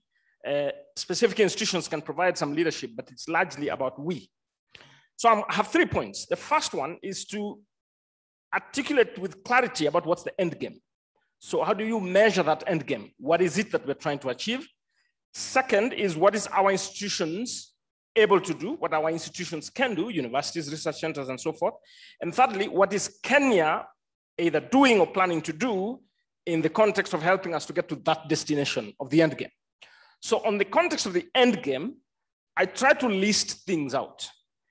If I can achieve as an institution or as a country, if we can achieve new products in market, if we can achieve new services, if we can get new startups, if we can get new enterprises, that's an amazing end game. So that's what we aim at. If we're looking at job creation, we're thinking about a slightly stronger economy than has been, solutions to local challenges or global challenges, socioeconomic improvement, a better national ranking. We talked about the global innovation ranking.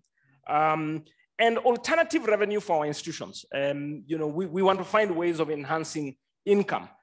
I list those as elements of the end game. And that's where we keep the eye on the ball as we move there. What would be my institutions do? I really like the way Professor from Jomo Kenyatta just articulated, listing out some of the interventions and practical solutions at the institutional level that help us to get to that end game. And I've tried to ask myself, we did a small survey a while back as Kenya to try and understand how is the performance of our institutions. And it's about 25% or so that have IP policies, okay? And out of that, probably half of them are not necessarily very well mainstreamed, which gives us some work to do. And I'm slowly shifting from thinking about innovation, IP policies, and thinking more about innovation strategies for our institutions. When we say innovation strategies and the buck stops with a vice chancellor or a DG or a head of it, a strategy tells me articulately and clearly, where am I now? Where do I want to go in the context of the end game that I just listed? And how do I get there? And how do I measure my progress along that line? If we put that in the context of commercialization and getting new solutions in society, as an institution, I want to ask myself, what do I want to achieve? What will be my contribution? How, why, when do I do it? And how do I enable the system to actually function like that? This then calls us to think through internal policies that enable us to achieve. The infrastructure, I had Science Park, Professor Munavo talking a lot about collaboration to enhance science parks, and that's something Kenya has to really play a big role there as well. Institutions thinking about incubation hubs or innovation hubs or accelerators. The kind of partnerships that we need. I see Kenya, one of the functions is to institutionalize, partnerships. You can't force partnerships. They are built and nurtured. And in some institutions that I've traveled to, especially out of the country, is you find, and there are a number locally as well, who have laid mechanisms and have individuals in the institutions whose job day to day is to build and provoke and nurture and manage partnerships. Those are the partnerships that can help us scale the innovations. As a researcher, you can come up with intellectual property, you can protect it. But when it comes to exploitation and scaling, you need a new set of skills that by and large you don't have. And that's why licensing starts to make sense. That's why partnerships, joint ventures, and so on and so forth begin to make sense. Business support, once we're thinking about, okay, so there's a new product here that we want to move into market, needs mentorship, needs coaching, needs partnerships. So that is in the context of institutions. So I said 3 points. The first one was largely about what's the end game, and I try to list the things and that we can measure. And then 2 is what is going to be our contribution as institutions. And now the question is, what is Kenya going to do or is doing to enable us as institutions to work towards that end game? Because the success of Kenya is really depends on the success of institutions. And then when you add that up, you achieve the national success. So after the little baselines that we've done over the last few months, we have a modest sense of where we are as a country. And we want to, of course, determine where we want to go and the specific interventions. So I'll talk a little bit about some of the interventions. One is around capacity. We are persuaded that there's a big challenge about, after intellectual property protection, the movement into anything tangible output. There is quite some effort going on in a number of institutions, no question. But I think we have tremendous potential and there's an opportunity to leap in that regard. So we've designed what we're calling an innovation academy, and that's going to do a lot of capacity building in issues of sustainable and scalable intellectual property strategies, commercialization, technology transfer, innovation leadership, and so forth. And we've started a program around innovation champions because within institutions, the more people we have who embrace, all right, and sleep and think about this every other day and help in the scouting. I see one of the functions of Kenya is to scout. Now, unless you have the machinery that can really penetrate the entire country and scout, you're not going to achieve it. But you can achieve it through institutions if you have innovation champions who have given that kind of mandate to do and are supported at the institutional level to do it. One time I went to University of Tennessee and I was impressed by something I saw, that you don't defend a PhD thesis unless you have an intellectual property officer in the room. The reason is they are the ones who are very good at identifying, and they'll tell you slide number 33, stop. Don't say anything because there's intellectual property there that needs to be protected, and we will guide you on exploitation. You see, as a scientist, you probably didn't even think like that.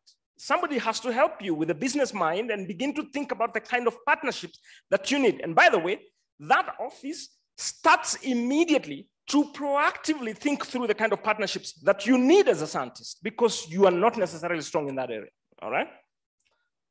Then the second is around tools. As Kenya, one of the things we think we need to strengthen is tools. And one of them we're doing now is in this financial year is to develop commercialization guidelines. Because sometimes I've gone to a few universities and we ask around, okay, so what is your institutional commercialization roadmap? Yeah, and they'll say, okay, we are still working on it. So what we think we can do is to provide this kind of guidelines that then can support institutions. The second thing we're doing in the context of tools is we're building what we're calling a digital marketplace. My grandmother used to keep cows, and until and unless she took her milk to the market, she wouldn't sell. So it can actually rot in the house. So she has to take it to the marketplace where a potential buyer, creates interest, and then a transaction happens, and then, she comes back home with money. So we're building a digital marketplace, and we've attracted some funding and some partners around this, and we hope to launch it in December as part of the Kenya Innovation Week, which enables scientists and researchers to set up profiles and upload details of the innovations and the inventions that they've created and the kind of partnerships that they're looking for.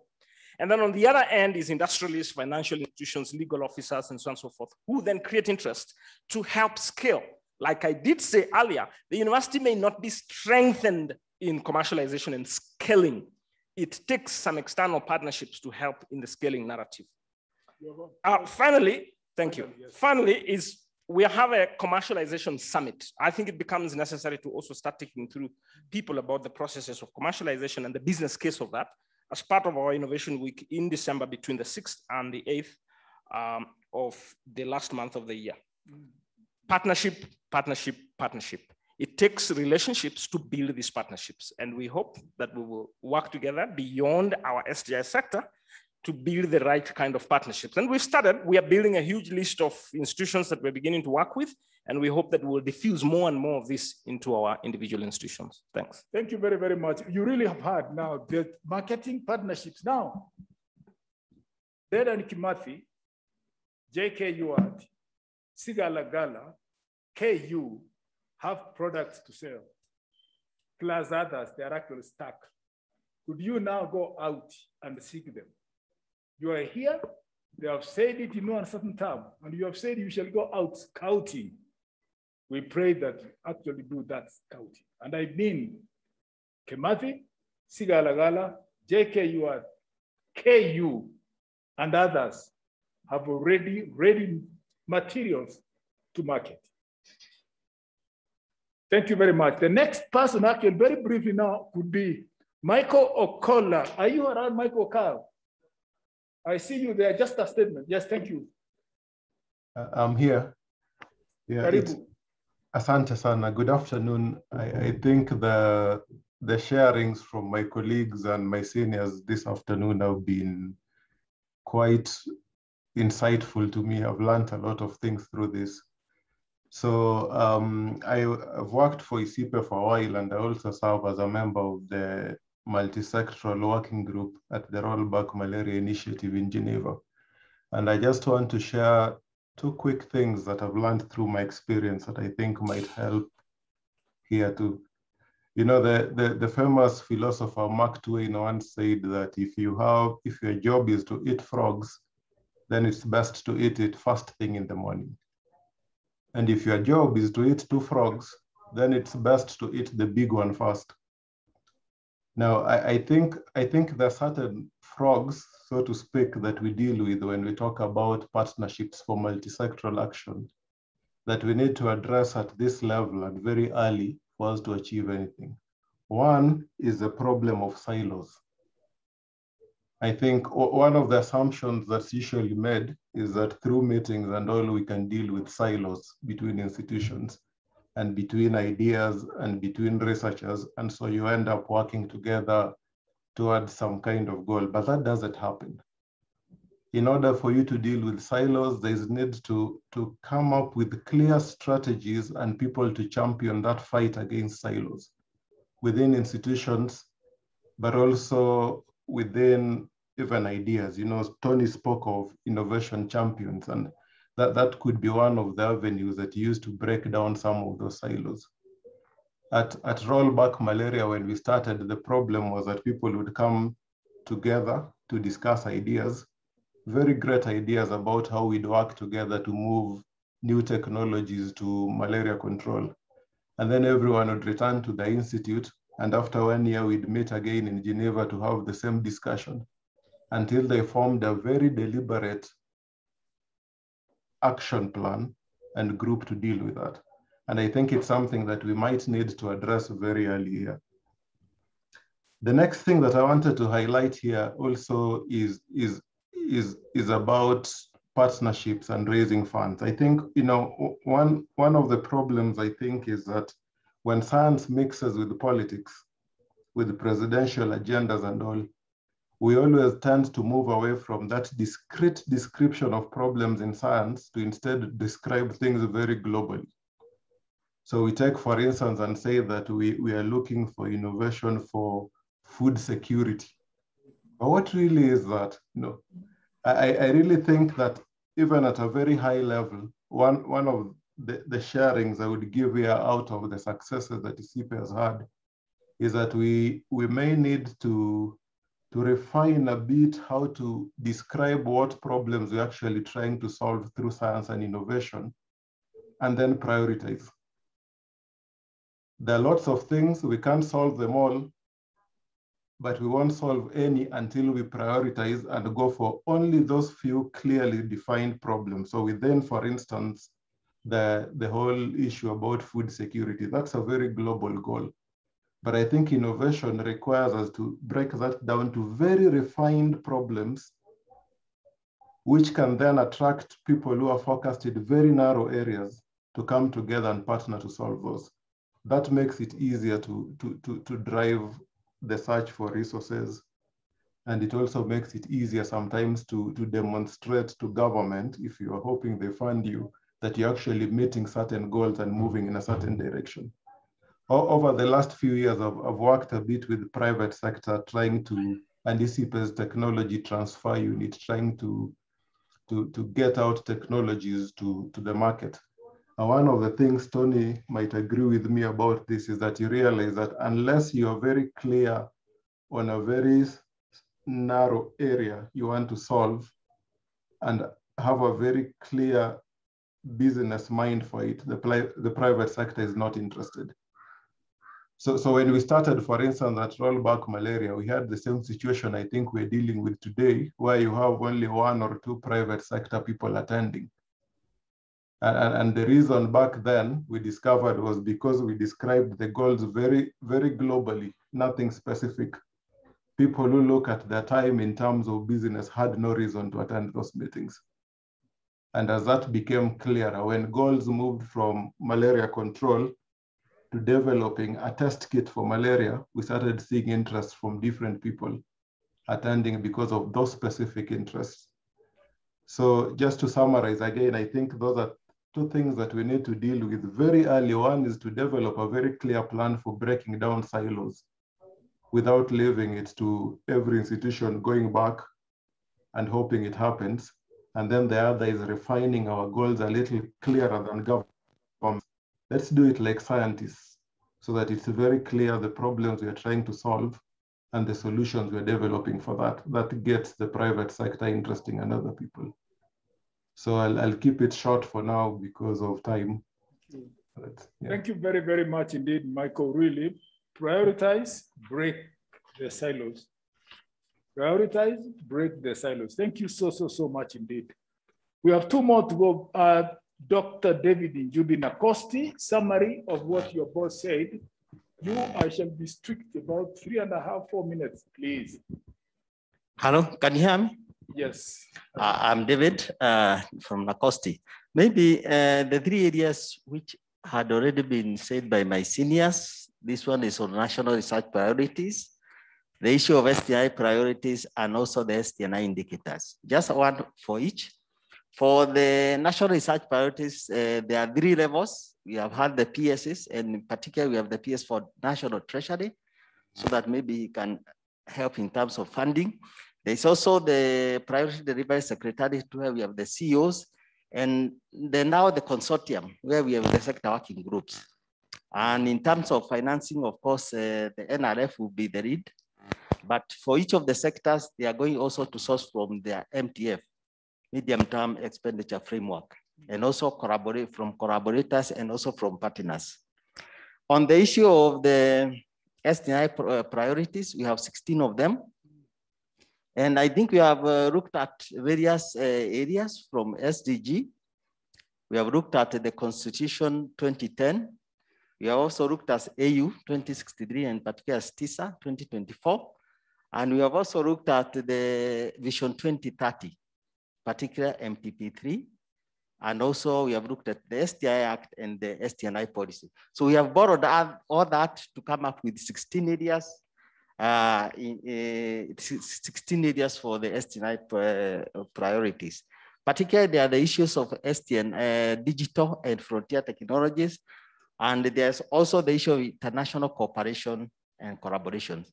Particularly for this one, collaboration, I just wanted to mention that Kenya is among the 3 countries in Africa, which were selected to do a roadmap for STI for SDG roadmap.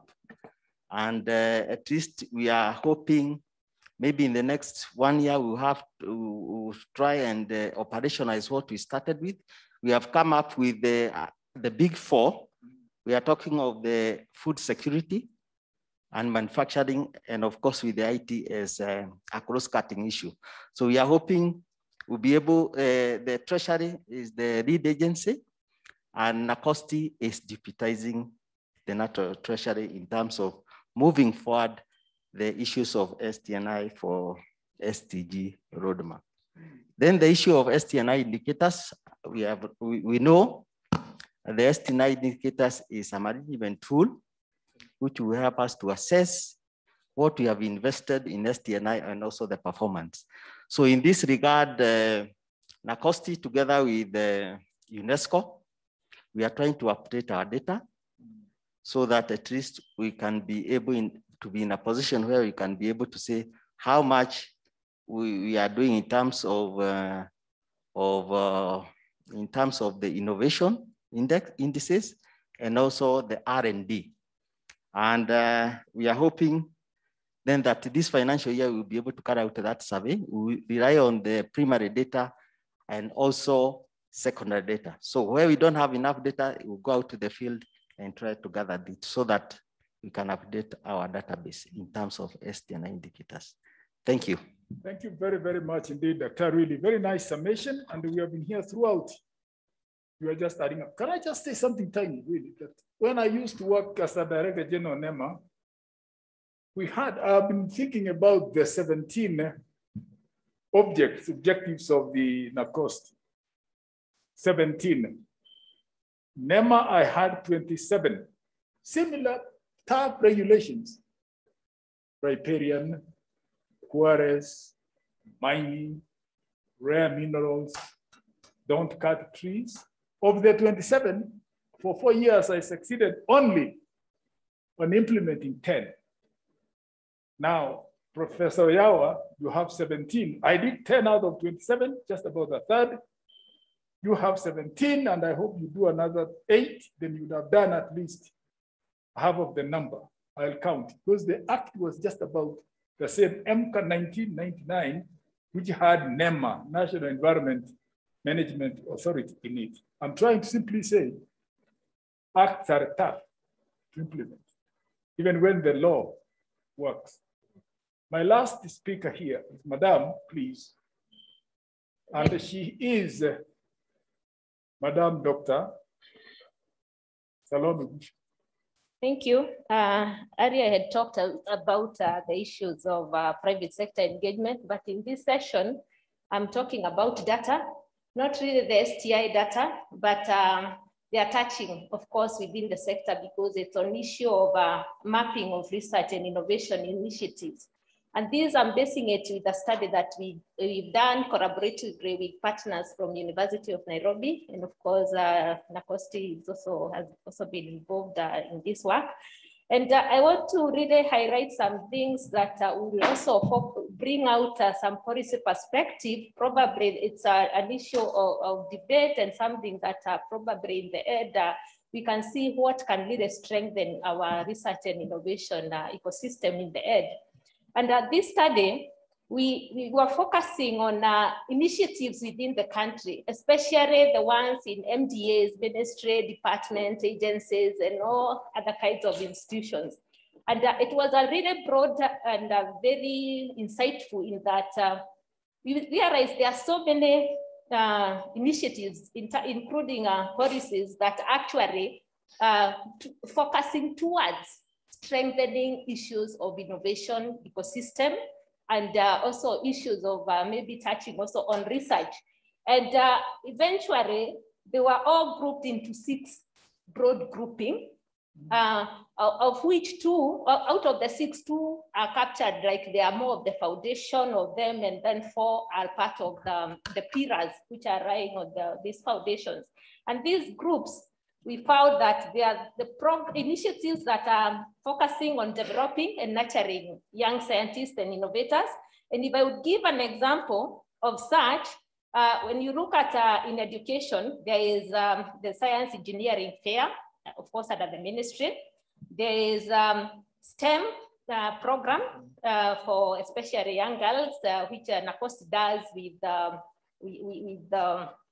in partnership with UNESCO.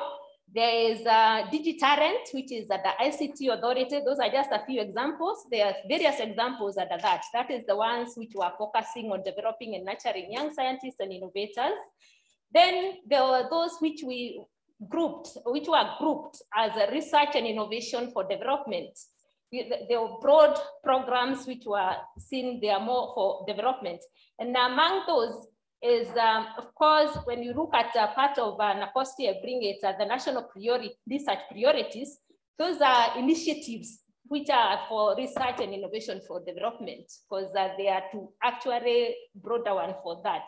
And then there is at the KILD those which are transformational industrial research and technology innovation programs.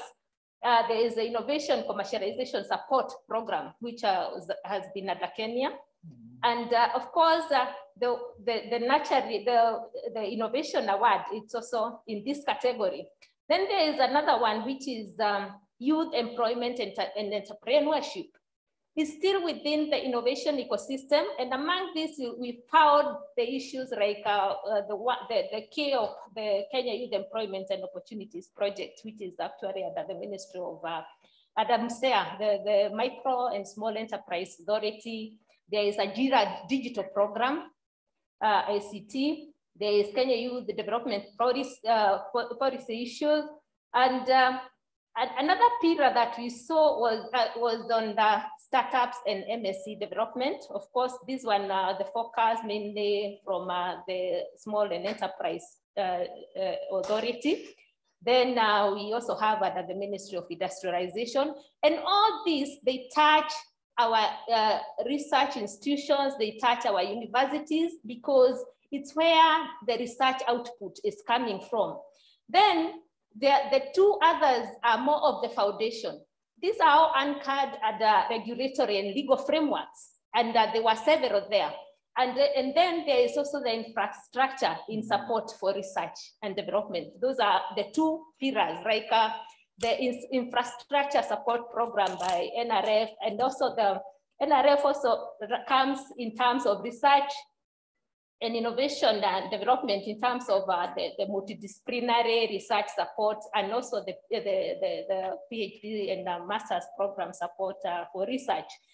And those are just a few examples, but there were some insights which, especially for this team, it's critical we think about it and say, and have this question, how this implementation of these initiatives is taking place, but if we are really strengthening the entire ecosystem, is this implementation of this initiative reflecting effective connectedness among all the players, such that we will be in a position when we are coming from our research outputs from the university or the incubation, are we relating very well, let's say, with the Micro and Small Enterprise Authority, because it's quite relevant.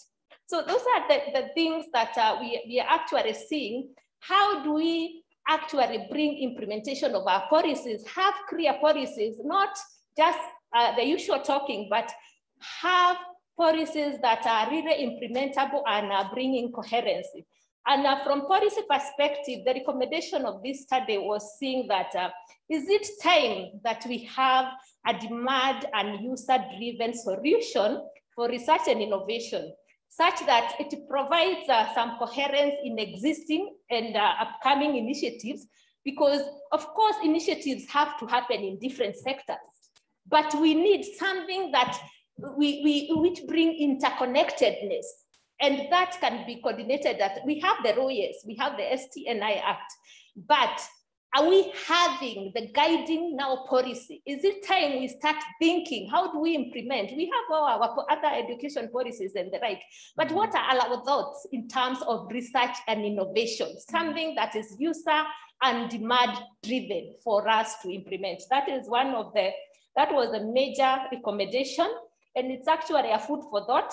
We are in that sector, but those are things that can be captured as a conclusion, and things to be brought, to be taken forward out of these, maybe to be thought about, because all what we need is to ensure strong synergies for corrective implementation of the programs that relate to research and innovation.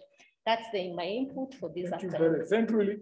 Can you clap for her being the last one, please, really? Thank you very, very much indeed, Salome. Policy, you are here. And I do know that at the end of this meeting, we shall have to come up with 10-point policies, 10 points, policies workable, time guided. And I do hope that the Secretariat is picking the most important of those that we have. We have actually finished at about 5:04. And please, if you don't mind, the Secretariat, allow for just a few interactions from the members briefly, so that we don't just talk all through without their reactions to this. And I'd like to have started with Professor Johnny Akama, who has been raising his hand up, but is having challenges with the network. If you can hear, please, Prof, can you unmute and say what you want to say, or else I go to the other colleagues. Professor Johnny Akama.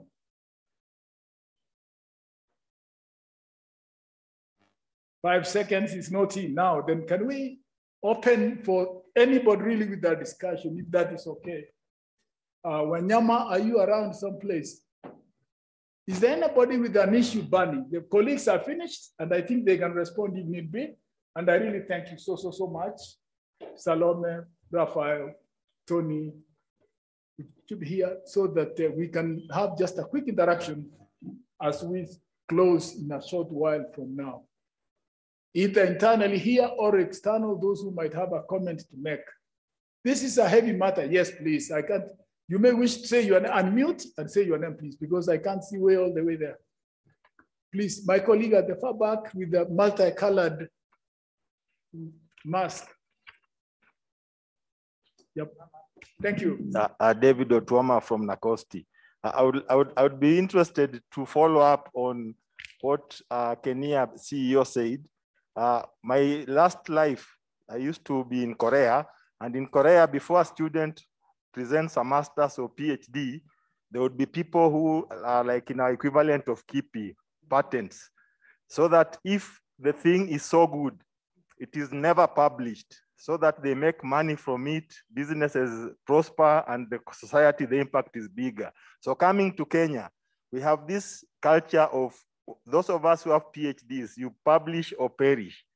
Can we go the Korean way, where we look at the monetary content of the contents of our masters and PhDs before we encourage them to publish, so that we can have more entrepreneurs? Thank you very much, Chair. Thank you very much. I think Vice Chancellors are listening to this. I may not be able to answer, but my colleagues who are here, Professor Hutchinson, my DVC, are here to answer those kind of questions. Another one, so take note of that. Publish or perish. Which way do we go? Another comment? Thank you. My name is Dr. Gordon Nguka from Masinde Muliro University of Science and Technology. My question goes to Nakosti on a presentation which they made on establishment of specific multidisciplinary or consortia. I wanted just to know if there is a difference between what has been proposed in terms of those grouping of consortia and the previously being implemented research chairs. Are they the same, or this is a different angle? Great, Professor Yawa, you take note of that. You shall answer another one more, then we go back to a bit of answering. Any other question from at the far back, Madam, please, thank you. Please identify yourself and allow me to stand up. Please, at your pleasure. I'm Dr. Consolata Mutisia. I'm a trainer and a researcher at the Kabete National Polytechnics. With me here are my colleagues. One of the presenters mentioned that females in Kenya doing research are 16% compared to males who are 74%. Now, what are we going to do to make sure that these numbers are almost at par? Can you repeat that so that Professor Mbuga can probably take that up? Repeat the question clearly. The question is this. Before I repeat, I think I should say something about myself. I'm the chairperson Kenya of WITED. WITED means Women in Technical Education. This is an arm of the TVET, Technical Institutions in Kenya, where we look at the girl child. How many are doing the science courses? Now, when one of the presenters said that women who are doing technical researches, they are funded is 16%, while male is 74%. What are we going to do to make sure that these numbers are more at par? Because we cannot say we'll develop if we leave one gender behind. We need to be at par at least, so that we can see the females also coming up to do technical courses and researching on technical issues. Thank you. Thank you very, very much, Nid. Can we answer those very quickly? Then we answer those either the panel. Let me start with Oyawa. Professor Oyawa quickly, then Nebo Mbuga, Raphael, and Tony. Quickly, just remarks on what you've heard. Yes, please, Oyawa. Yes. Yeah, yours is quick. Just answer it, and then Professor Mbuga, prepare. What shall we do with the child? A research chair is about an individual, and that individual is the research chair. In many cases, it's about a discipline, It could be a researcher in civil engineering, a researcher in construction. Research consortia brings out many, many diverse fields together with the aim of coming up with a product. So that is the difference. So the researchers, the two researchers that Nacosti had were one on medicine, the other one is in manufacturing, but the consortia brings everybody focusing on something deliverable. Exactly. Yes, thank you. Thank you very much.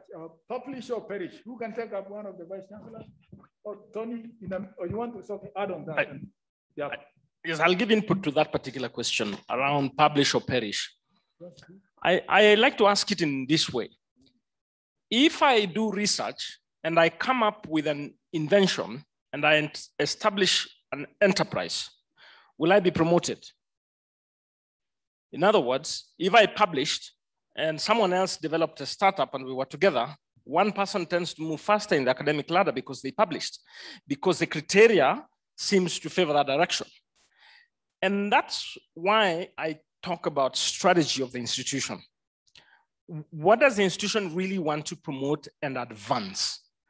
If we say we want to promote job creation and enterprise creation and so on and so forth, which is our target, we have the eyeball on that as an institution, then we can align the policies and strategies and operations internally to suit that particular target.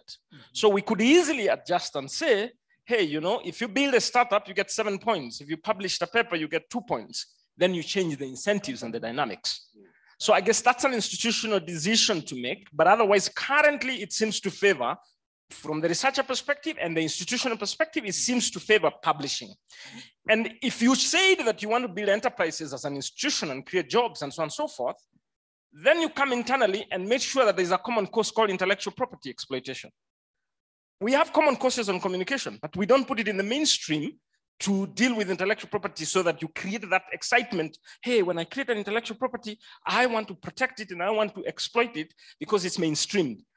And then we also build the system for scouting. Like when we give an example of someone going and listening to a PhD defense, it's because as an institution, you've chosen to go that direction and you're investing in them and you're saying, hey, don't publish that one. It's very deliberate. It's not accidental. It's very, very deliberate. Don't publish this. Let's guide you on how we can move in towards an enterprise. You will get the bonga points you need. For promotion purposes, you'll get what you need. And sometimes I think, would I rather become a professor or would I rather become a very successful entrepreneur? But of course, Professor, you want to add something? I am not saying anything. I am just saying that a typical scholar would ask that particular question, yes. And the way the system is designed will either enable or inhibit. That's right. Professor Mnabu, you want to add something? And I'm coming to Professor Mbuga so that you have been answered, my colleague from Nacosti. This is purely personal. Yes. From my side. Because I think the speaker said, should we go the Korean way or not? And I thought what he meant is this. When you carry out research, before you take it into the public domain, some entity must assess it to see if it is commercializable or not. Okay. To see if you release it, you are going to release some information that may be very useful or some knowledge or technology that will jeopardize the actual ownership of what we have. And I support that 100%. That I think what we need to do is, as universities, as research institutes, revisit. So that before you reach, you are in the lab, you do your research, and then you, like I've done in the past, unfortunately, and you release papers and so on, and nobody in the university really knows. You are just doing it with your colleagues and so on. Somebody within the university system and the innovation ecosystem that you are talking about must assess this and say, is it commercializable? If it is, you don't publish. Good. That is my view. Let me share with you something that happened last year, 2 years. The Academy runs what is known as the African Scientific Revival Day every June for the last 15 years. And we do it here in Kenya. And sometimes we invite academies from elsewhere. These are distinguished scientists. The theme for each year is different. So we have done one on GMOs. We have done one on tobacco. Your predecessor joined us in stopping smoking. Whatever it was. And alcohol. No, alcohol was not part of it. It was smoking. At that time, now we can, yeah. Okay. Then we have done several. Indigenous. We did indigenous technologies. When we did indigenous technologies, what we normally do in the academy is we bring senior distinguished people with gray hair. But we also have another wing we call the young academies, below 35, identified, sharp minds. And we have about 35 or 40 of them in Kenya. This one, 2 years ago, came and he was talking about, you remember? Yep. Herbal something. And the guy was talking about what he has been doing in one university, which I will not mention. And at one point, I think it was either me or Micheka or somebody told him, please stop. Because he was saying, he was revealing things that were unbelievable about the diseases that he's able to cure. So later on, we asked him, have you really had the time to discuss with Kipi about this? No, nobody told me. Told him, no, you have to do it. And when he went that week, by the way, he called me, he told me, oh, thank you very much. I have gone, I've discussed, and they have told me that this is so important, we should not release it. Really? And I should not even discuss it in any presentation. So I think the Korean way is the way to go. Thank you very much. Thank you very much. Francis Ouma, I'll come to you shortly, and then Ngumi. Francis Ouma, after Professor Mbuga answers, yes. Then I come to Professor Dr. Francis Ouma. Thank you. That's a favorite topic for me, but I no longer do it. I've left it for the younger people, Kina Professor Mary, where are you? And all. If you look at this room, Prof, yeah. How many ladies are here? Now answer that. Yes, yeah, that's where you start. We are very few. So where to start is the only fund the people who are there. So you have to make sure that the women get to the places where they need to be funded. And one of the things that you need to do is to make a lot of noise and bring them up. If you are in a position, you make sure that you promote women to reach those positions. You also invoke the affirmative action. We did affirmative action for universities. I think professors, you were there when it was introduced. Now we need affirmative action in the technical institutions. So you need to start that and also just look at what the older women were doing when they were your age and continue to do that. Because I think the government has really supported us and said that minimum should be 30% of anything. So Nakosti, if your funding is less than 30% going to women, you better wake up. NRF, or you better wake up. Yeah. So that's the only, and it is minimum 30%. So just know you are breaking the law and you can go to court and we shall be there to cheer you as you go to court. Thank you very much. Thank you very much. Francis Ouma may have left. I don't see Francis Ouma anymore. Can I go to Professor Ngumi? I saw her again with the question. Professor Ngumi, then I come to Professor Some, whether comment or a statement. Short. Thank you a lot, Professor. Okay, thank you very much, Mr. Chairman. I just wanted to agree with what Professor Munavu said. He has said exactly what I would have said on that particular issue, but I also wanted to suggest that perhaps we need to have some equate innovation to publications, especially during promotion, so that that kind of person who has an innovation which must be protected should be able to get more points than the person who has just published and still get their promotion. Thank you. Excellent. That's a very straightforward statement answered.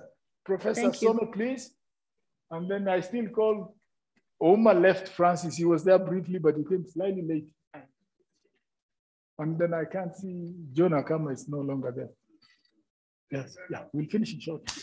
Yes, Prof. You're not on.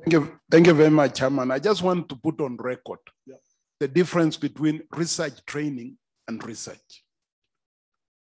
In our universities and my experience at the Commission for University Education, we found a PhD student of 17 years, 14 years, 10 years, 7 years doing PhD.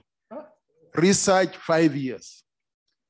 University research training is not about what we are seeing in Korea. That's about research, to come with something new. But when you are doing for a earning of a degree or qualification, there is a time period. I did a Commonwealth scholarship, and every month it was telling me you have this many months left. You have this, it's a time-bound research, and it's going to test you whether you want to be a researcher or not. It is the training. So sometimes I see a lot of students who are registered for research work. They do their coursework in 9 months and stay for 4 more months, 4 more years trying to train. I think we need to address why postgraduate students are overstaying. Thank you very, very, really, I have not seen any sitting vice chancellors make any remark. I'm surprised Shibairos, Akengas, Mary Ndungus, unless everything went smooth. I'm only provoking you because you are allowing the same colleagues speak throughout. Now, where did you, or anybody outside there? Oh, this way, sir. You are a sitting vice chancellor? No. Okay, move this way still. Please, go ahead. Thank you. Yeah, I'm Gary Chomuafula from Shambere Technical Training, in charge of research. Now, we are looking at the STI governance, mainstreaming, and infusion. My very fundamental question is this: how can we come up with a policy to ensure that we are creating, we are able to ensure this creativity and innovation among the very young minds, those who are growing up, let's say, in high school, those who are in institutions. We have even employees who wish to be innovative, but we do not have that facilitation for them to be innovative and creative enough. What are we doing? Yes, exactly. Yeah. Oyawa, what are you doing to the youth of this country in nurturing them into? Salome, please. Yes, this is now technical. You heard what I said this morning. The Tibets are the best now. They are really among the very best. Yes, Tony, you want to add something, please, briefly. What are you doing to motivate those youth in the polytechnic? Sigalagala, Shiberere. Okay, thanks very much. Maybe in the context of Kenya, I would say, of course, because of the size and the stage we are as an institution, we're prioritizing what we can do right now with the manpower we have and the resources that we have. But we've already started discussions at length with the ministry in the context of competence-based curriculum, because it is designed with the intention of enhancing creativity, critical thinking, 21st century skills, basically, and in the process, helping young people to learn with the intention of exploiting the potential that there is and guiding them in that process. So with competence-based curriculum, you're like starting bottom up, all right? At the high school level, we've started engagements with the institutions and partners that are working at high school level. The former Science Congress, and now it has become Young Scientists, those kind of initiatives in support. But our involvement is a little limited because we still have not much capacity. But I think with 1-2 years to go, we will really be in institutions aggressively. I am a strong promoter of skills like design thinking, user-centered design, because then you make people to fall in love with problems, not just ideas. They immerse themselves in real problem, then they begin to think in a multidisciplinary, interdisciplinary way on how to create sustainable and repeatable and scalable solutions in that regard. Thanks. Great, really. Yes. Chair, just to add on to that, if you allow. Yep. So I think one of the first major steps we have done is the reason why we are here. Almost for the first time, or whether it's the second time, you have brought the 3 key sectors together, where you have the universities, you have the research institutions, and you have TVETA. So first is to take stock, and you're working with UNESCO on what you had Mr. Pate say on what they're calling the STI baseline studies. What is the current state? And we are really welcoming the youth, like from a colleague from Shibere, that feel free. NACOST is part of the ecosystem as much as you are regulated by TVETA, but we all are after the same thing. We noticed that there are a lot of innovations out there in the TVETA institutions. And when they go for exhibitions, actually people get surprised the kind of innovations that come out of there. So we just need to come together and see how we can synergize on this. Thank you. Thank you very much. Thank you so much, really, my colleagues. I think you are tired. I don't really think I need to extend this any longer than this. May we clap to the panelists, please, really. Very interactive meeting, and thank you very much indeed for the listeners. Thanks a lot, and I'd like to hand over to Boniface to give us guidance for tomorrow. Otherwise, we have short by like 25 minutes on this. Thank you so much indeed. So can we give a clap and applause to the chair for this afternoon session? Yes, I want to make the following announcements. That tomorrow we have a program, and today we're a bit late in starting, but I think tomorrow we are technically sound to be able to start on time. And therefore, tomorrow we'll be beginning our session at 9 o'clock. And at that time, we have Professor Mbuga, who is already here, be speaking about the global and regional partnerships in fast-tracking technology, diffusion, and adaptation. We have also had one of our diaspora speakers, Professor Shaukat Abdurazak, who is also a former CEO of NACOST. He has been online throughout. He's listened to the discussions that we have had today. And tomorrow, he will be giving a presentation on Kenya's technology-based international obligations and their contribution to national development. So the program is set as it is, but I want to assure you that we are going to have it more exciting tomorrow because we have some video clips to show you some of the innovations that are taking place within our institutions.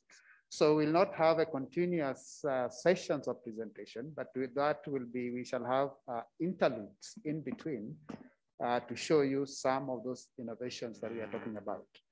So I want to thank all of you who have been online throughout since the beginning of this day. And those small group of people who have also been present physically here, we also want to thank you for your patience and the kind of contributions that you've made in the course of today.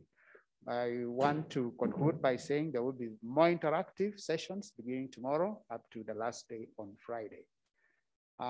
Those of who are present here, I want to invite you to a cup of tea. It's going to be served out there. But we started with a word of prayer, and I want to ask if there is anybody who is still inspired, despite the late evening, can be able to close this meeting with a word of prayer.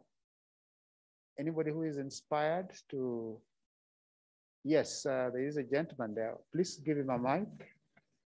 No, it's a lady, sorry. I didn't see that properly. So can you give them a mic, please, so I can be able to thank God for the evening, and then we have a cup of tea, and then we see you tomorrow at 9 o'clock. Thank you. Okay, ladies and gentlemen, we can stand up. My name is Professor Jesang Hutchinson. I represent the Vice Chancellor, University of Nairobi. I didn't have a chance to speak, Professor, but tomorrow, God willing, let's give thanks. Heavenly Father, we thank you so much for a beautiful day you've allowed us to have. Thank you for the great minds that you have planted in Kenyans and our partners out of this country. We bless you this evening. We are continuously being challenged to make Kenya a beautiful place in terms of science, technology, and innovation. We confess that we have not been very strong in harnessing the energies, the knowledge, the skills, and all the structures that you have put in place in this country. And going forward, we ask that you will help us to commit ourselves to work together as one. Because even as your word says, we are like a body with many parts. And so as we go to rest tonight, we ask that you'll speak to each one of us to say which way that we may impact our communities, because the so what question continues to ravel us how can we be part of the solution for this country in its developmental agenda? And so as we go to rest tonight, I pray that you will dismiss us with your blessings, give us a good evening rest, and then tomorrow as we come refreshed, we will have another beautiful day to inquire of you and of one another. So we bless you for every person who's been either coordinating, those who have been moderators, those who have spoken in panels. We say thank you for every last one of them. And so dismiss us with your blessings, for we have prayed with thanksgiving in Jesus' name. Amen.